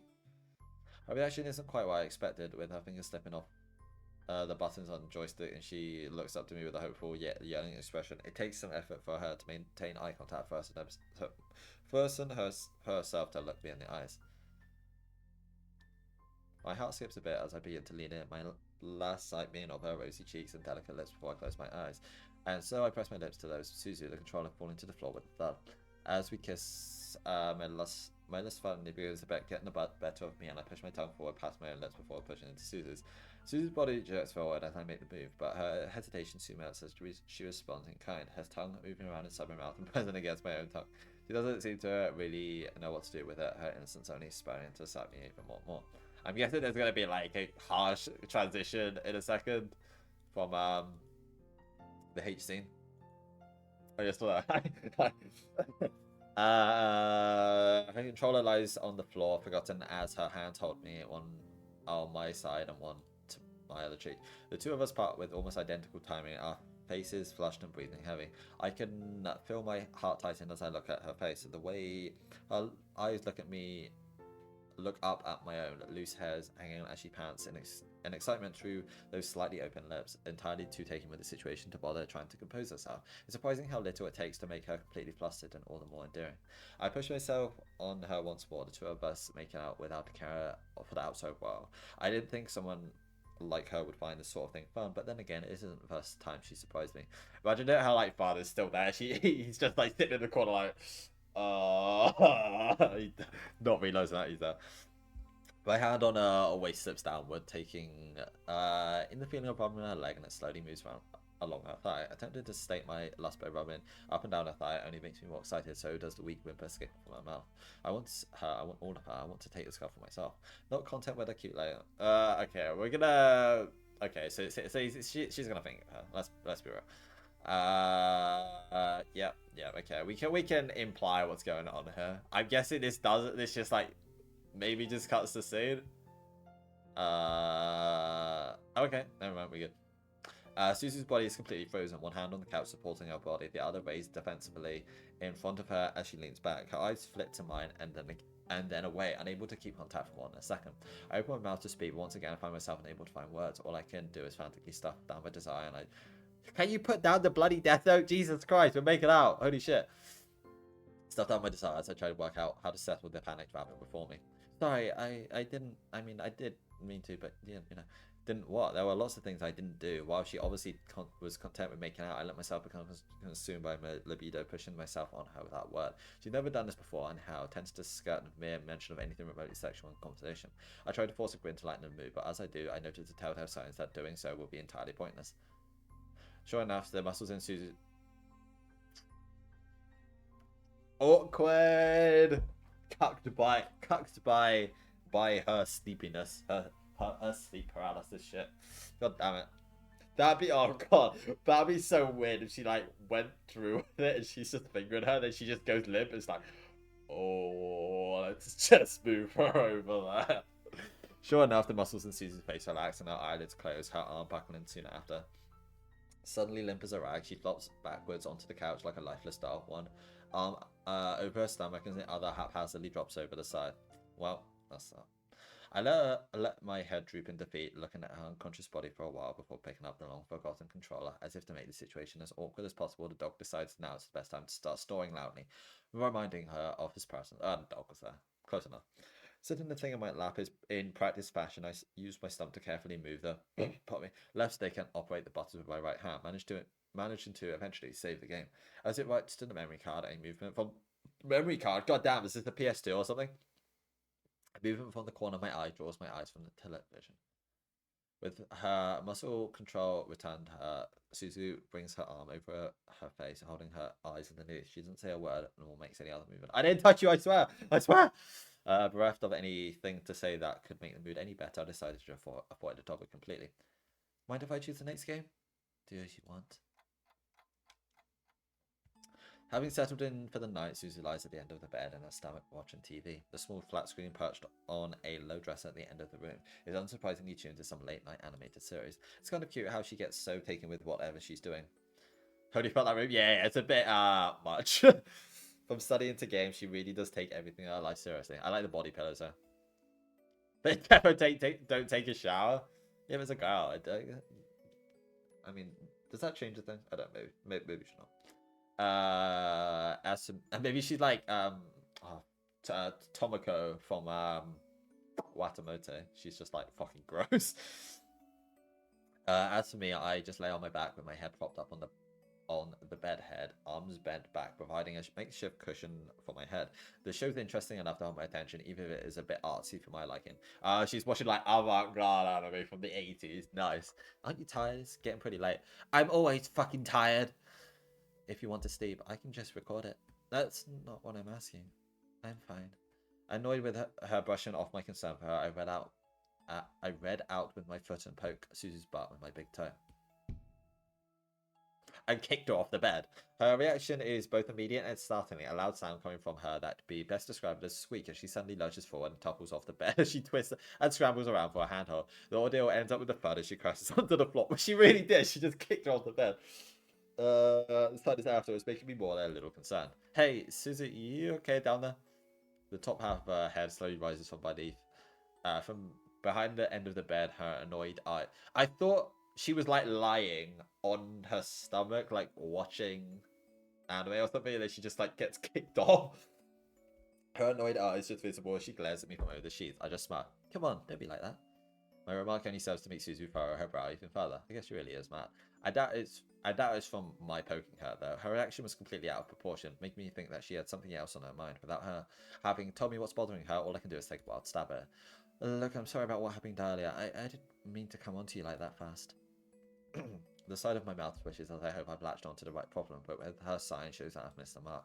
Sitting her chin on the seats and lying her arms out in front of her, she looks to me with a resigned expression, having given up on letting me find the answer myself. Why do you insist on coddling me like a child? It's bad enough when my parents do it. Huh? This morning, I heard what Mom told you. I was going to tell you. Suzu looks at me with suspicion. I mean it, I just didn't feel like the right time. So why does everyone think I'm so fragile? Well, I mean, that's not totally without reason. I should have not said. Hey, you shouldn't have said that. That was not the right thing to say. I should have so not said that. As she stands up, looking at me with a dark face, I quickly sit up and try to think of something to cover my ass. It's true though, someone like me has trouble accounting for her innocence and her condition. It hurts a little to think how someone more laid back and thoughtful would have been such a better fit for her than I. Before I can mumble any sort of half-hearted apology, Susie does the last thing I expected. Standing at the foot of my bed, she begins to undo the buttons of her pajama top. Girls are weird, man. I don't get how they work. What the fuck? You just like kick them on the bed, say the wrong thing, and then they start stripping for you. I don't make the rules. Standing at the foot of my bed, she begins to undo the buttons of her pajama top. Taken completely off guard and perhaps a little swayed by wanting her to continue, all I can do is watch as she slowly and silently undoes a button after button.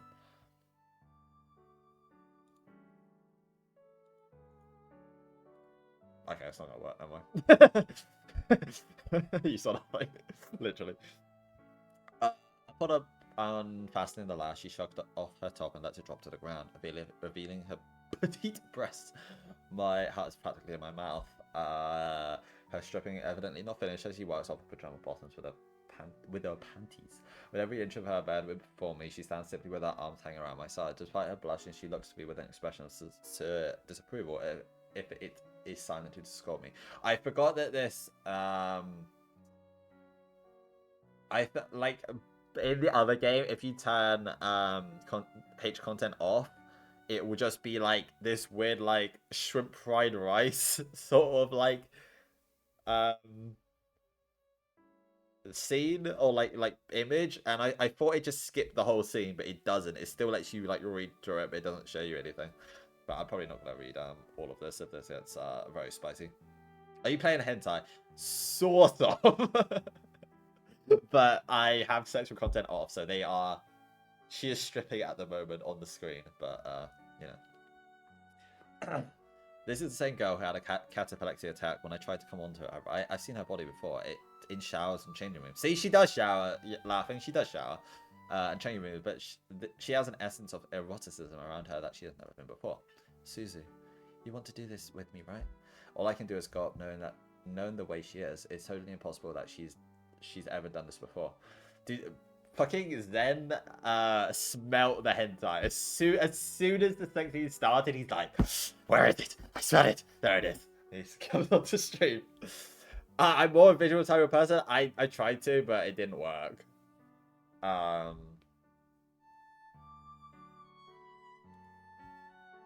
mean, we can put it on, but it doesn't instantly show it, so I'm not sure. Let me like go back. No, I don't think it will. So I'm not sure if it's actually showing anything here because I haven't played this before. So,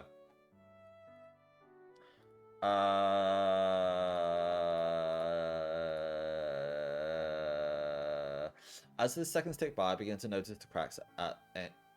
I thought I said something else. The cracks in her facade, the way she fiddles with her fingers, her uneven breathing, the way her cheeks become ever more flushed. In spite of it, she still forces herself to keep eye contact. If she like passes out again and she's just naked on the floor, and then Hisao moves in and be like, "The fuck are you guys doing?" In spite of all of that, she still forces herself to keep eye contact. Let me. I maybe shouldn't have saved during scene. Let me save here.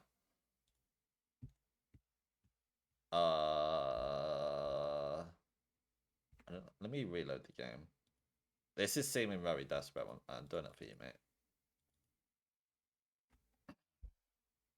Whoa. That was weird. Oh, no, I don't have music. Oh, that's what that was. Is my fucking thing turned off. Maybe there just straight up isn't.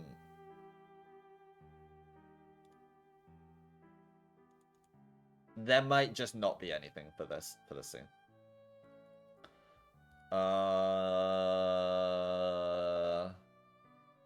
All I can do is go up, knowing the way she is. It's totally impossible that she's ever done this before. That in itself makes me admire her gumption in doing such a thing.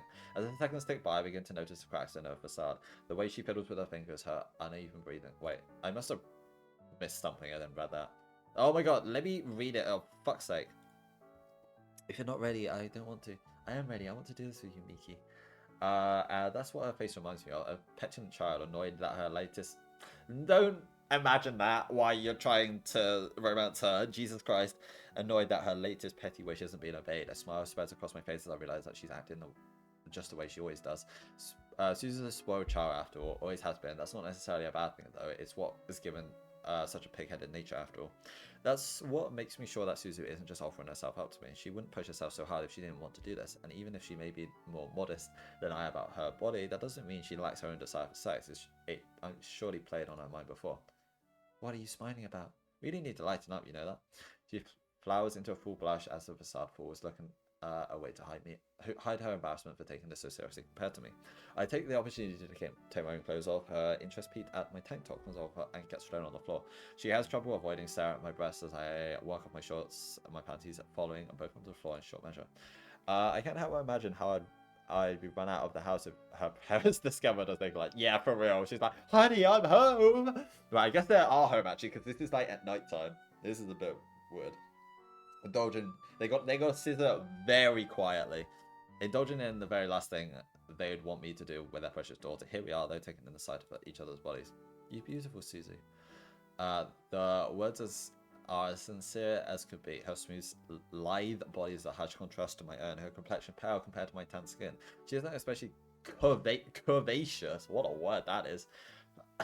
Not mature looking by any definition, but she does have an unpretentious charm to her dainty figure.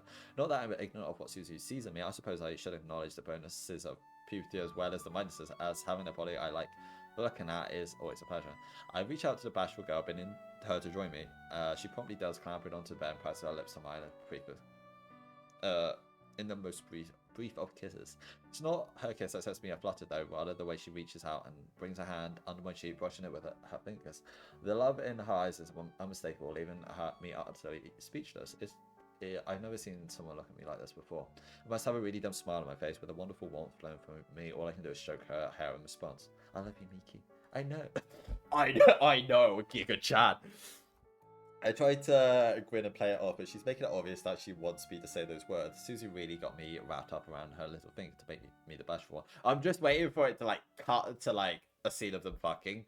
And then I'll be like, shit, I can't get it off screen now. Oh no. I love you too, Miki. I follow up by pushing my chin forward just a little. Susie takes the hint and she gingerly closes her eyes, my mouth pressing to hers in short measure. I seem to remember these scenes being like pretty long. Gonna look? Yeah. Look. Alright, mate.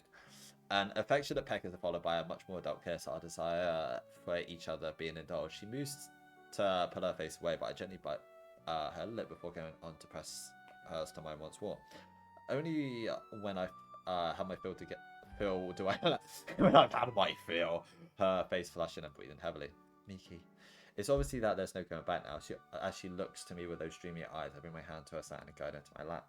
Content to follow my lead, nuzzles Uwu, the side of her face against mine as I hold my arms around her. The smell of shampoo plays on my nose, the feeling of her soft skin around me, filling with lust. The girl just sighs as I bring my mouth to the base of her neck, neatly tilts her head to allow me. Television head blares as I lick at her skin. Don't like I get it, but like don't explain it. That's when still warm from her bath. See, she does bath. As she starts moving about my lap, I realize she's taken in the feeling of my breast against her back. I almost laugh. Her awkward attempts to push past her prudishness, making me hold her all the tighter. Hoping that getting her more excited will help her loosen up, I move my hand around her breast at first, cupping it and feeling it out of the contours before gently kneading it. It whimpers a little, but she starts to settle down as it's working. Alright, I'm gonna like, just like, you get it? And they're like, oh! You saw nothing. Jesus Christ. Ah, Zen's just gone as well. Boo. Alright, let's get a like. You saw nothing? Oh, it's a dog instead. Okay, that's when we know there's.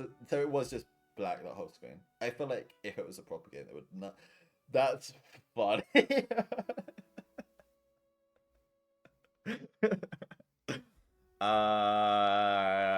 Yeah, they become inviting. Yep. Okay. Yep. You get the idea. I begin to delicately stroke her nub. That is one line that is not hard at all. Jesus Christ.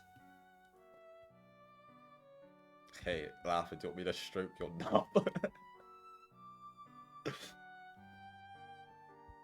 Okay. Is this sweet? Is this right? Don't speak. I smile at her breastless while she squirms on my lap. Alright, I'm just gonna like, yeah.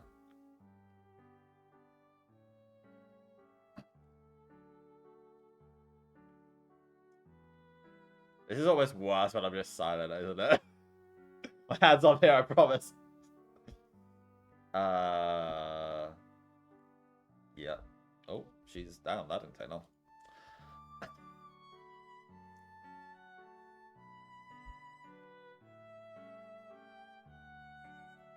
It's so rare that I get to see her with her guard completely down, but today, at the moment, I can finally say she's given in. What I saw when it did could only be called one thing. Interested to see what she has to say for herself, I tilt my head over her shoulder to try and catch a glimpse of her face. It earns me a sideways glance. Her look, one of both physical and emotional exhaustion. Thank you, Suzu. I'm glad I got to do this with you. She just nuzzles Uru, her head against mine, but I don't mind. That's all the answer I need after all. As the afterglow begins to wear off, she twists and kisses me once more, her hand taking weak hold of my shoulders. Suzu, you want to as well, don't you? Damn, she has to see that's a keeper. She has to finish you off as well. You don't have to, but I want to. What am I saying? Of course she isn't forcing herself. She wants to. I can only guess that she's yearned for this moment. Yep, and then she's gonna... Yep.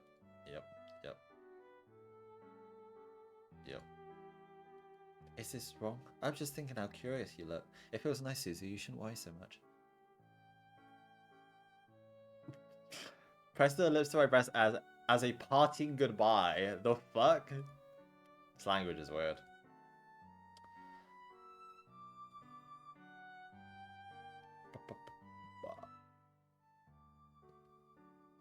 Okay, yep. Lots of foreplay.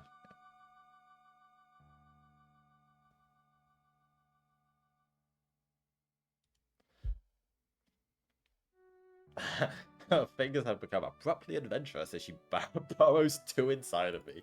Jesus Christ.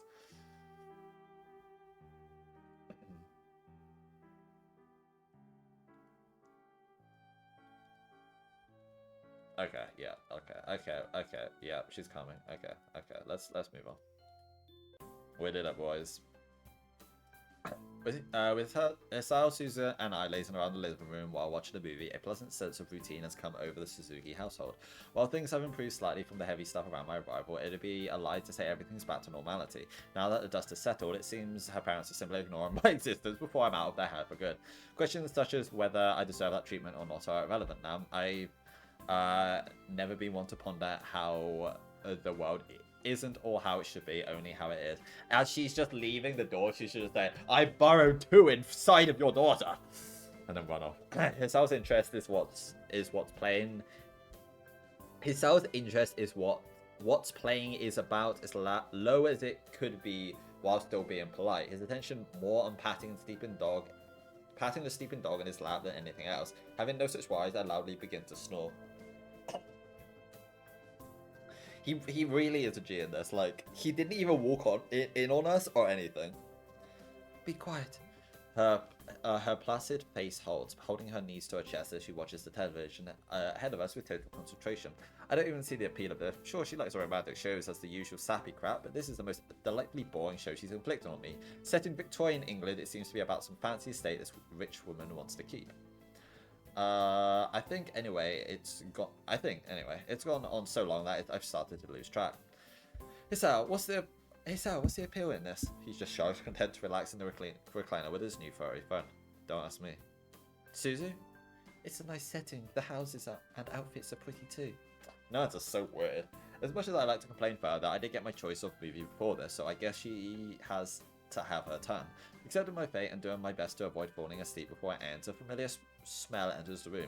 Musty would be the best way for it. Miyu's head perks up, practically trained to recognize the scent.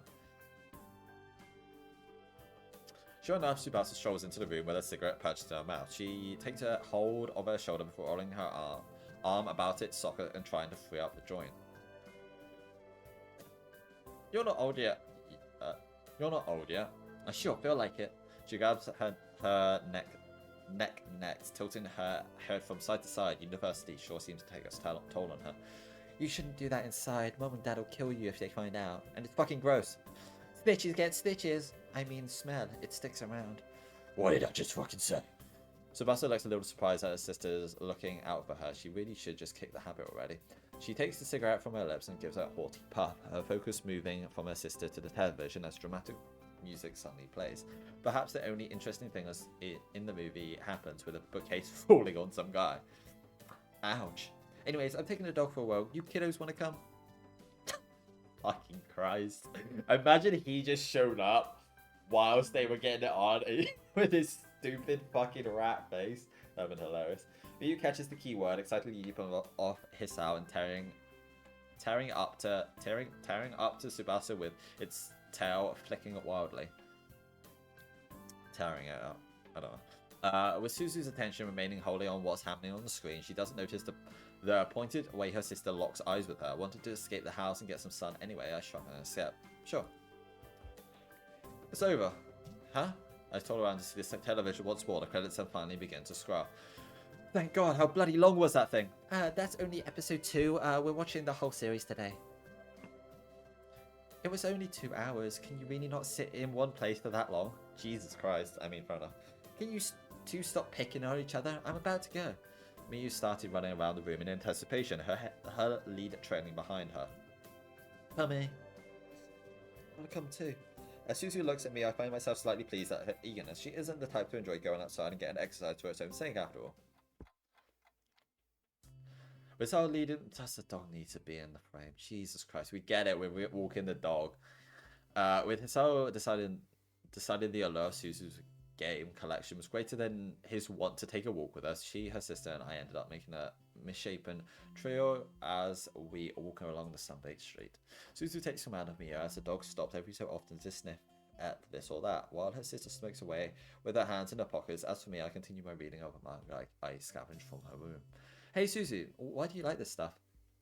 Do you have to insult my tastes all the time? I mean it. I seriously don't understand. This stuff fucking sucks. Like, take this one. A girl goes to a cafe, mopes a bit, gets a coffee refill from the waitress, and leaves after you tell each other their names. That one. I like that chapter. Her voice lilts a little. The mere thought of it makes enough to please her. And that's it? There's no more chapters? It's a short story about hope and budding romance between passing strangers. There are no more chapters. They told each other their names. Mew stops to pee. Thanks for that. We really didn't need this part. Okay. That apparently deserves a bit of watering. Tsubasa just lets her gaze wander around the houses lining the suburb street. It's almost maddeningly pedestrian. It probably means nothing to Tsubasa, but after so long living within the school campus in nearby town, what passes for normality takes on a new significance. Maybe that's one of the reasons I wanted to come here beyond Suzu. A chance to live the normal middle-class life I've never had, at least for a time. I turn out to be a lost cause for Suzu as she tugs on an obstinate Miyu, eventually managing to get up to walk once more. Noticing Tsubasa walking a little slower than usual, I match her pace as we end up falling a few yards behind the other two. Our voices are a little more than a whisper. So, what's up? It really shouldn't be Dad following this up, but with the things the way out they are. So it's about that. Arrangements regarding medication and other ways of dealing with her narcolepsy have generally fallen to our father to manage. It feels really dumb to need our sister to act as an intermediary, but that's the way things stand. She starts telling Mio off for struggling to reach a middle-aged man walking on the other side of the road, making it clear she's not listening in on us. Shoot, how's she been? There's one thing I want to tell you and another I should tell you. I fingered the fuck out of her last night. It's hardly scientific, but she hasn't been great lately. She's been trying to hide it too. The cigarette in her mouth takes on a distinct downward slant. Guess I'll report back to the mothership then. Her doctor wanted to try a new regime, so I guess it's not working. What a pain. Sorry to be a bearer of bad news. What about you anyway? You're chipper as always. Can't keep me down for long. My cheesy grin seems to lighten her mood. It's true that missing a hand causes a lot of day-to-day annoyances, but at least I don't have to take drugs to deal with it. Both of us came off better than Hisao too. Thoughts gone to your other comrade? Comrade. Yeah, guy's a bit of a weird one like Suzu, I'm afraid. Haha. He isn't so bad. Damn shame what happened to him though. You know about it? He told me a while ago. Took his shirt off and everything. Shitty thing to happen to such a sweet kid. You really need to stop talking like some 50-year-old. She was born 50 years ago. Both of us briefly wonder about how much of our conversation Suzu started, but she gives no indication of having heard anything untoward. Being mature isn't considered a positive thing. It's considered a positive thing, Suzu. I am mature, unlike some, and there's a dig at me every bloody time. Tsubasa just smiles at us. She takes Miyu's leash and skips on a couple of steps ahead, leaving Suzu and I to walk behind. Suzu opens her handbag and allows me to deposit the book and take her hand in mine. With that, our trio sets forth once more. I really could just get used to these quiet days.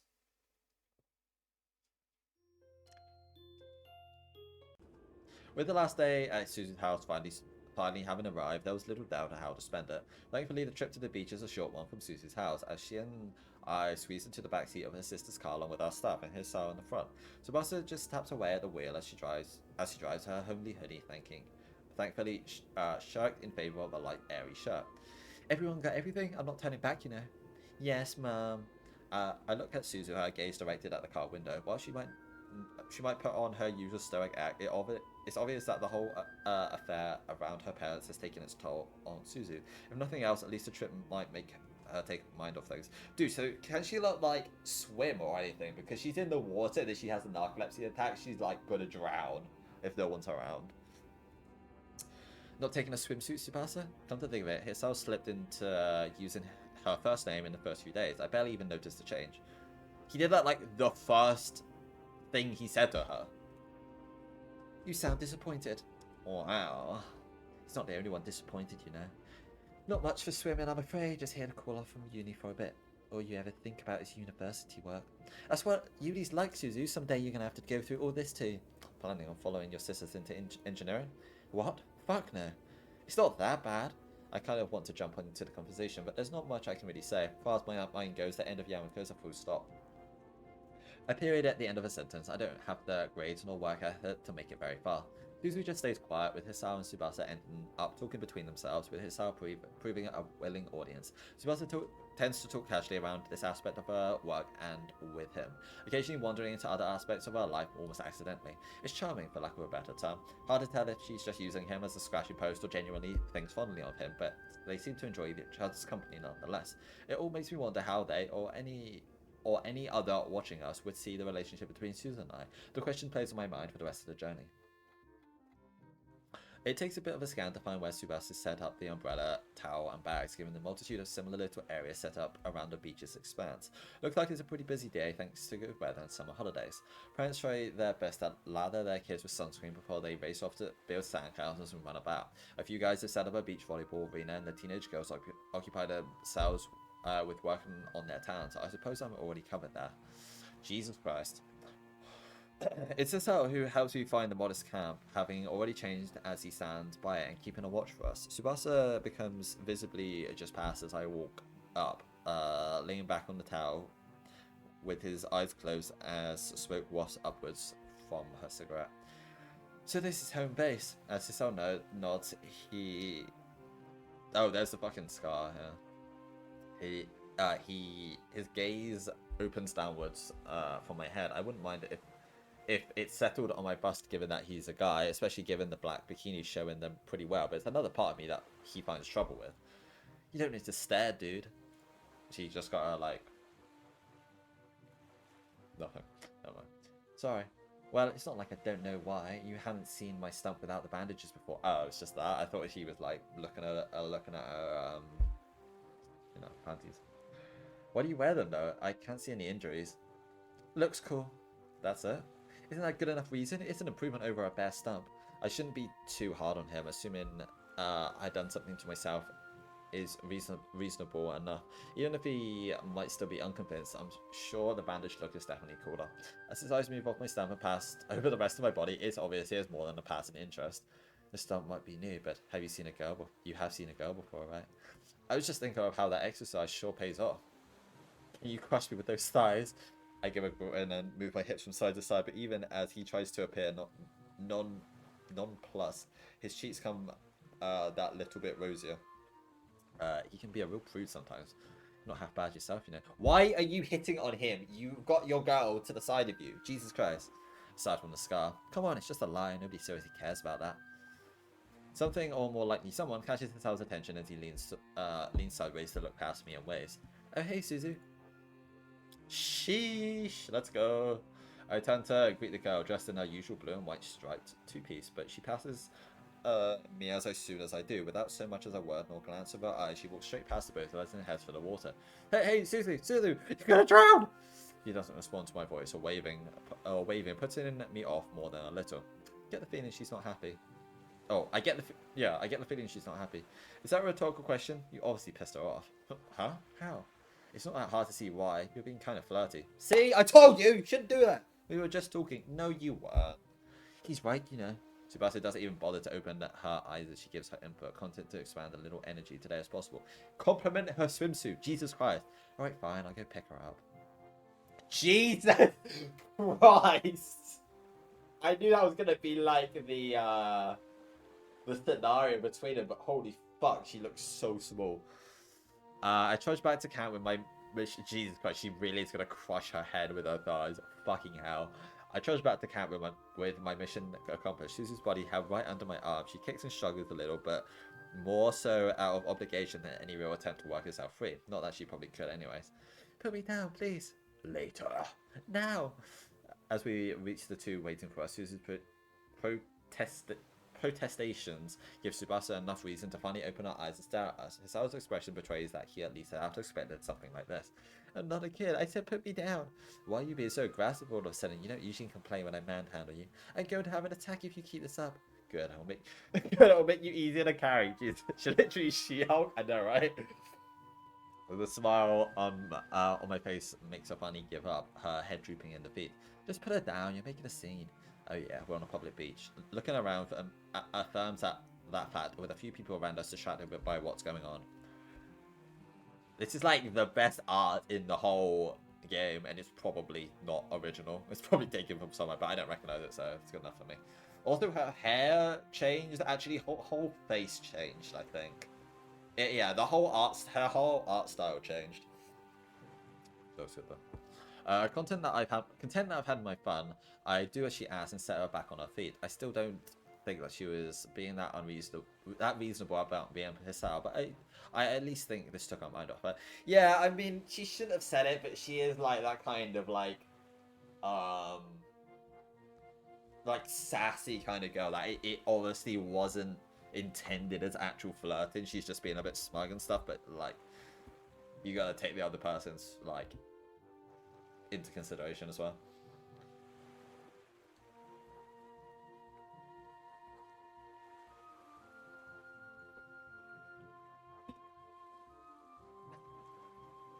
I'm sorry about that. Or at least I think so. She still refuses to smile, holding on to the placid face as always. It seems Hisao caught onto the same thing, but comes to a different conclusion. I guess it would be a bit. I guess this would be a bit old hat for you, given you grow up here. What do you mean? I like the beach. You certainly don't look it. Hoping to help Suzu convey her emotions a little better, I bring my finger around her cheeks, shake from behind, and poke it into the side of her mouth, dragging the corner upwards. Can't you see? She's smiling, a big, nice, happy grin. She's gonna like bite her finger. Hisao just looks at her with an expression of pity. Are you sure you don't have Stockholm syndrome? I have wondered. Assuming whatever that is isn't a positive thing. What do you mean, whatever that is? I give her mouth a couple of tugs to try it and make her smile on her own from amusement. Unsurprisingly, she doesn't. I give up on the idea and let go, taking a glance around the beach. A few good people have decided to come out and enjoy the sun. While it lasts, the place dotted with umbrellas, towels and fold-up chairs of all colours. I'm sorry, I can't stop it. Where the text is, I can't stop looking at Hisao's crotch. Jesus Christ. Given there's increasingly little room to run about the land, the water seems as good as any place to start. I go for a swim. See you losers later. Sprinting off before they can... I'm gonna swim to the other island. Sprinting off before they can mount any opposition, I head straight back towards the blue expanse. The water is delightfully warm as I run in, and then the surface... She clearly sounded like she cannonballed it. And the surface is relatively calm as well. It's only after getting near waist-high deep that I turn to stop around, urging the others in. The two take their turns, strolling up to the water's edge at a leisurely pace. Suzu skips further in as Hisao, ever the cautious one, stops to carefully gauge the water's temperature with his foot before joining us. Do I make bets whether she's gonna pass out in the water or not? I kind of hope she doesn't, because, well, I obviously hope she doesn't, because it's gonna be really awkward and like. You can swim, right? A bit. It's not like I'm going to drown. Good. He probably shouldn't have asked. Oh no! Oh no! The red flag! The drowning red flag! Good. Probably shouldn't have asked you. Probably should have asked you that before. What about you? No, I can't. Suzu's response is to twist around and take a running dive into the warm blue water. All we can do is watch as she disappears for a few seconds. Oh my god, she's drowning! Before floating to the surface. Never mind. To the surface for a few good meters away with her arms out and heading back to us. I'll be fine. I'll be fine, she says. With that, she goes back to the swimming as the two of us observe. She's not half bad. You said it yourself earlier. You did grow up here. You did? Yeah, whatever. What about you? Oh no, slouch, even without a hand. There was something else I wanted to mention there. He leans in as my voice grows quieter, surely out of Suzu's hearing range as she once again dives below surface with practiced ease. Keep an eye on her, alright? Sure, but why? Yeah, exactly. If if she has a cataplexy attack and ends up face down. His face drops instantaneously, horribly disturbed by the image. One thing I like about this guy is that he knows how to take things, when to take things seriously. Yeah. I keep an eye on her then, don't worry. Attaboy. I clap him on the shoulder a couple of times. Just pushing her over. A couple of times as the two of us watch SHOUJO resurface once more. I just realized how weird the Hisao route is going to be when she's like, I'm guessing she's a lot bigger than him and she's just going to be carrying him to bed or whatever. She really is going to be the Dommy Mommy. Although I assume she's just like very small and he's like normal size. So it won't look as weird, but I don't know. Unless it's just that picture that was just like taking it way too far. It's nice to see her like this, devoting herself to having fun instead of angsting about others. It's rare that she acts so free, barely even noticing us as she freely flits around in the water. I'm reminding of how I used to be before the accident, just having fun without a care in the world. Life's worries began the furthest thing from my mind as I took to the field, and then life kicked me in the balls. Well, just like I'm about to kick it out in the balls right now. The cool feeling of water suddenly splashing against my body makes me reflectively brace, the culprit grinning as he brings his cupped hands under the surface of the water and throws another lot of water at me. Son of a bitch! I counterattack with a sweep along the water surface, flicking a spray of water into his face and sending him reeling backwards. Isn't this like kind of flirty as well? You're kind of like pushing your luck. Miki, what are you doing? You're mine. Just messing around.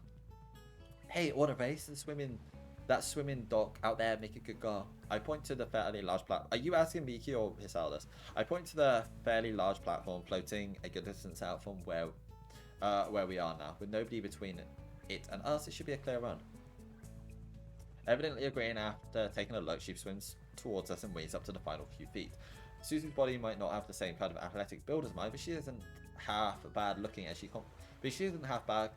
confidently emerges from the water and brushes her sopping hair back. What? Nothing. You coming too, boy? Boy! It's probably for the best if I don't.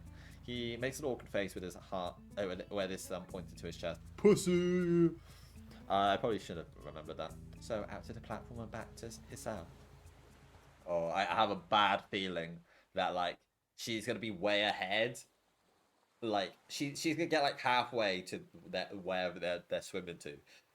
Miki's not going to notice. She's going to go, like, all the way, and she's going to be in the middle, and they're going to be like, oh, fuck, I need to get to her.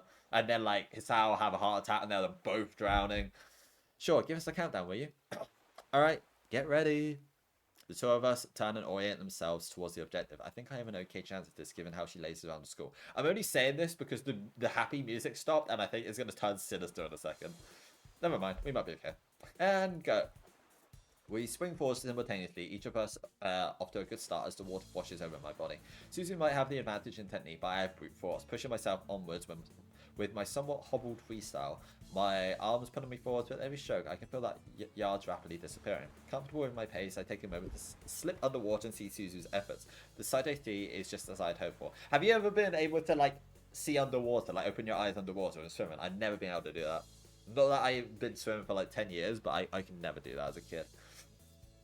Her body slides through the water as if she were a native to the sea rather than land. Her hands remain together, pointing the way ahead as her feet flick up and down and the body undulates. One can only compare her movement to a dolphin. I find myself captivated by the sight, her lithe body gliding through the deep blue expanse. If only I could see this side of her every day.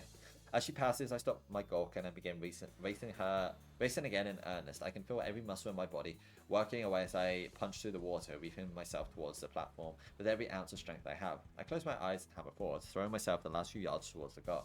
Feeling the wooden barrier brush against my fingertips, I throw my head out of the water to get my bearings and take numerous deep gasps of air. My muscles feel like they're on fire despite being drenched, desperately needing a moment's rest before going on. It's good that, like, she's the one with narcolepsy and not, like, my character, because she's like a fucking, like, what do you say? She's like She-Hulk. If she, like, collapsed or something, the others would be fucked. Well, everyone would be fucked in that situation. It turns out Suzu has the same idea. She floats with an arm over the side, a couple of seconds being needed to even notice her for my panting. She might have been there even before I arrived. We going back? That's hot. She suddenly closes her eyes and pushes her face forwards, pressing her lips to mine with some force. My heart freezes for a moment in shock, and not only at the kiss itself, but also her initiative. I also like this art style. It's like very sketchy, but it's very like sweet as well. And considering it's like actually consistent with the rest of them, it's nice. Apart from the one we accidentally saw, which seemed different. It's a jarring sensation with the water on both our lips intermingling and leaving a salty taste in my mouth. I feel like it could have done a background there. I can't even move. My mind left completely addled by her affection. Her lips withdraw all too soon, leaving me to recall the sensation fondly. A dumb grin finds its way onto my face, a warm sensation flooded my body. But perhaps that sensation is what reminds me of the water lapping at my shoulders. My eyes suddenly darting left and right to collect myself and take in my surroundings once more. Susie, that little brat, has fled. There's no mistaking it. She's used her feminine wiles to distract me and taken off at full speed. Torn between despising her for playing such a horrible trick and delight at her deviousness, I bring my feet to the side of the platform and launch myself back towards the beach in hopes of catching her. Effort needed to reach parity with her speed has worked against me, leaving my body tired from the first leg. Doing my best to ignore the pain, I surge forwards. But it isn't long before she's in sight, and knowing what I have to do, I make one last push to reach her. I reach out once, but only grab at the water and lose speed. With only one chance left, I make one last lunge and push my hand out once more. So success comes as I feel the back of her shin in my grasp. One solid tug jerking her body back was torn from mine, sending her eyes flaming. Jesus Christ. What follows is a chaotic mess of arms and legs as we struggle in the water. Susie fights to get her head up and working out what's happening, while I struggle to get a grip on her slippery torso and to throw her back, a task made all that harder with only one hand. I quickly begin to run out of air as we sink further down, and oh my god, they're both drowning! I'll save us! With a thrashing, my instincts taking command of my body and forcing me away from Suzu towards the surface. Much needed air fills my lungs as I take a great breath the moment I reach the waterline. Satisfied that I can still hear her moving about in the water rather than silently drowning, I kick onwards to the shallower waters. Was dark. With that, the ordeal is over. With a heave, I bring myself to my feet and begin to wade out, dragging my sore legs out onto the dry land where I belong. Water pours off my back, hair, and shoulders. I lurch forwards like some shambling swamp monster. I think we're going to get to the end of this beach scene and then leave it there for today. I win.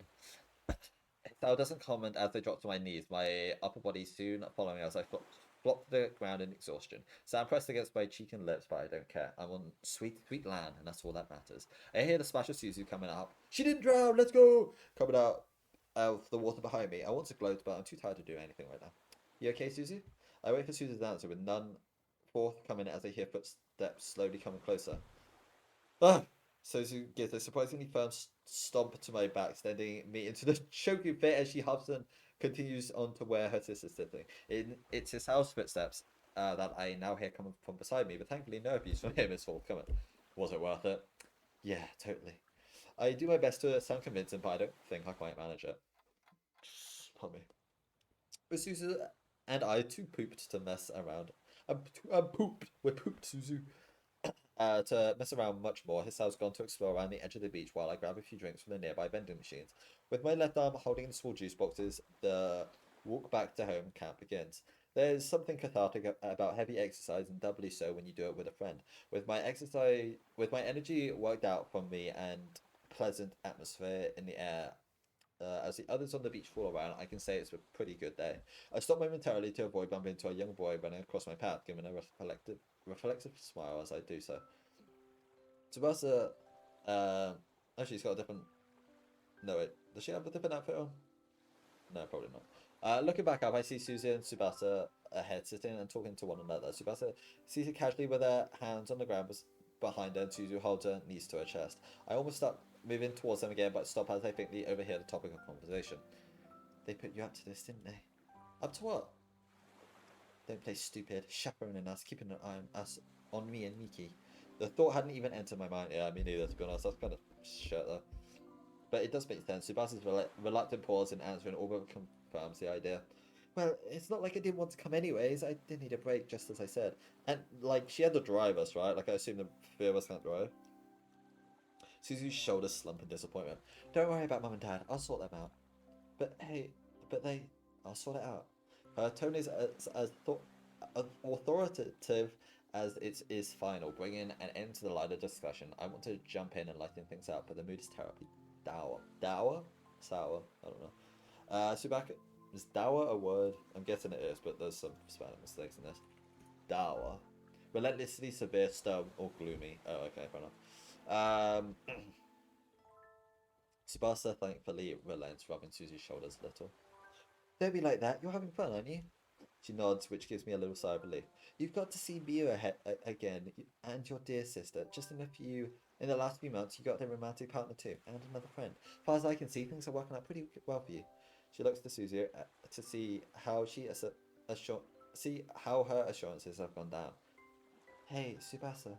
Hmm? Thank you. Oh. The two look at each other for a while, with Tsubasa eventually bringing her arm around Susie to bring her to her side. It's a sweet sight, with the sisters sharing a moment between themselves despite all that's gone on. The two don't see each other that often thanks to school, and after all, they're unoccupied vastly different social worlds. But today, perhaps just for a moment, they see eye to eye. My weight shifts as I begin to run towards him, unceremoniously dropping the drinks in my now cold arm on the towel. Neither can get a word out before I grab Suzu's forearm, my body continuing forward and dragging her up from where she was sitting and barely any resistance. Wait, hold on. I'm still recovering from what you already did to me. Mihi! I look back to her sister as I drive Suzu towards the waterline. Tsubasa just smiling as she watches the two of us leave. Wait, what? Oh, okay. With the looks so weird. She looks so much better in the last. Look, she looks so much better though. It's weird that they did like a whole new sprite just for that one, but like not the main one or this one. With the both of us drained from the day's activities, Susan and I slowly walk along the beach. Sisao and Subaka pack the car. With the both of us changed back into our normal clothes and the sun setting, it feels like an appropriate way to send off a nice day. Damn, you really bring your death note to the beach, huh? Miki? Oh, no. Suzu. I still get their names mixed up. Um, Suzu's hand feels warm as she holds onto mine, her soft skin and delicate brows a harsh contrast to my own. So that's summer holidays over with. What was it, like fucking 2 days? Jesus Christ. Yep, couldn't have asked for a better end, even if the rest didn't exactly go to plan. With this, her footsteps stop, her hands tremble in mine, her grip becoming tight as she tries to steady herself. I'm sorry, Miki. What's there to be sorry about? If it wasn't supposed to be like this, you chose to spend your last summer holidays with me, and this is what you got. I wanted this to be fun for you. You're being dumb again, girl. If this, if the, it, is this the face of someone who didn't enjoy herself? Your house is as lively as ever. That's what I like about it so much. My home's in the middle of nowhere, there's jack all to do, and the local wildlife doesn't exactly make for good pets. You've got Tsubasa, me, your parents, even if they're not exactly fans of me right now, and we had Hisaru around too. I've got to be around all of them, and around the people who've raised you and shaped you. That's all I wanted, and I got all of that.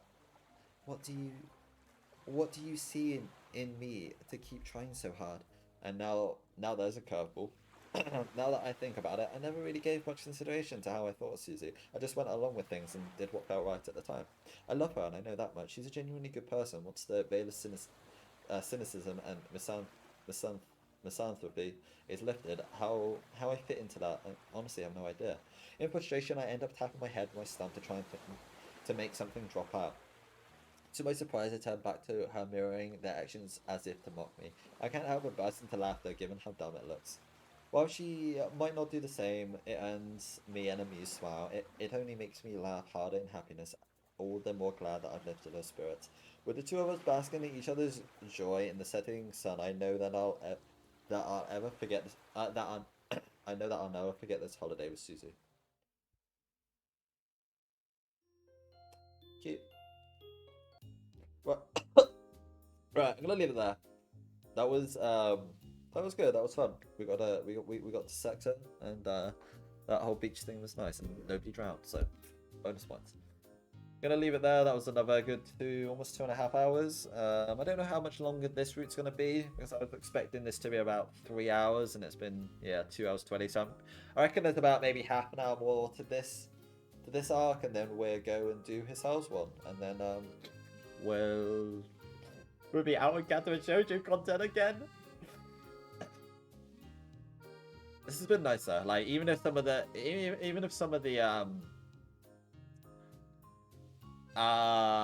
the sprites are hilarious or like misfitting, it's still like nicely written.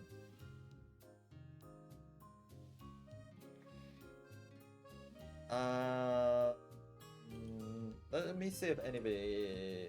Let's try and. Alright, is anybody? Literally no one else is doing the read. 2.7k followers. I'm the only person doing it. Oh, okay. What's like? Let's see if anybody's playing this first off. Probably not, but no, just me. I keep thinking like, oh, there's a channel. It's me. Never mind. About like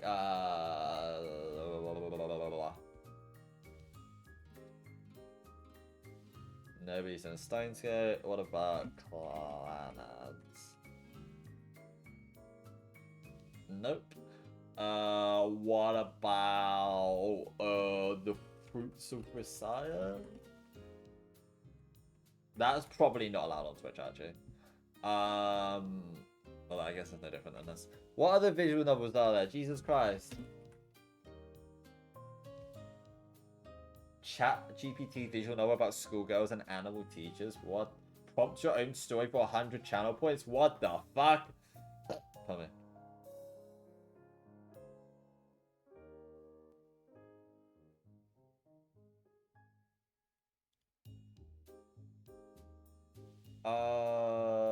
No. Oh my god, these are videos. Why is no one live with visual novels? Jesus Christ.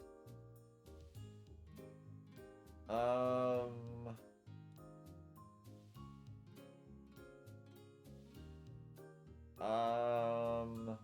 haven't think of any others that would be like popular. Oh, what about like Doki Doki? There's gonna be someone playing Doki Doki. Okay. Let's host this person. Once the ad is finished.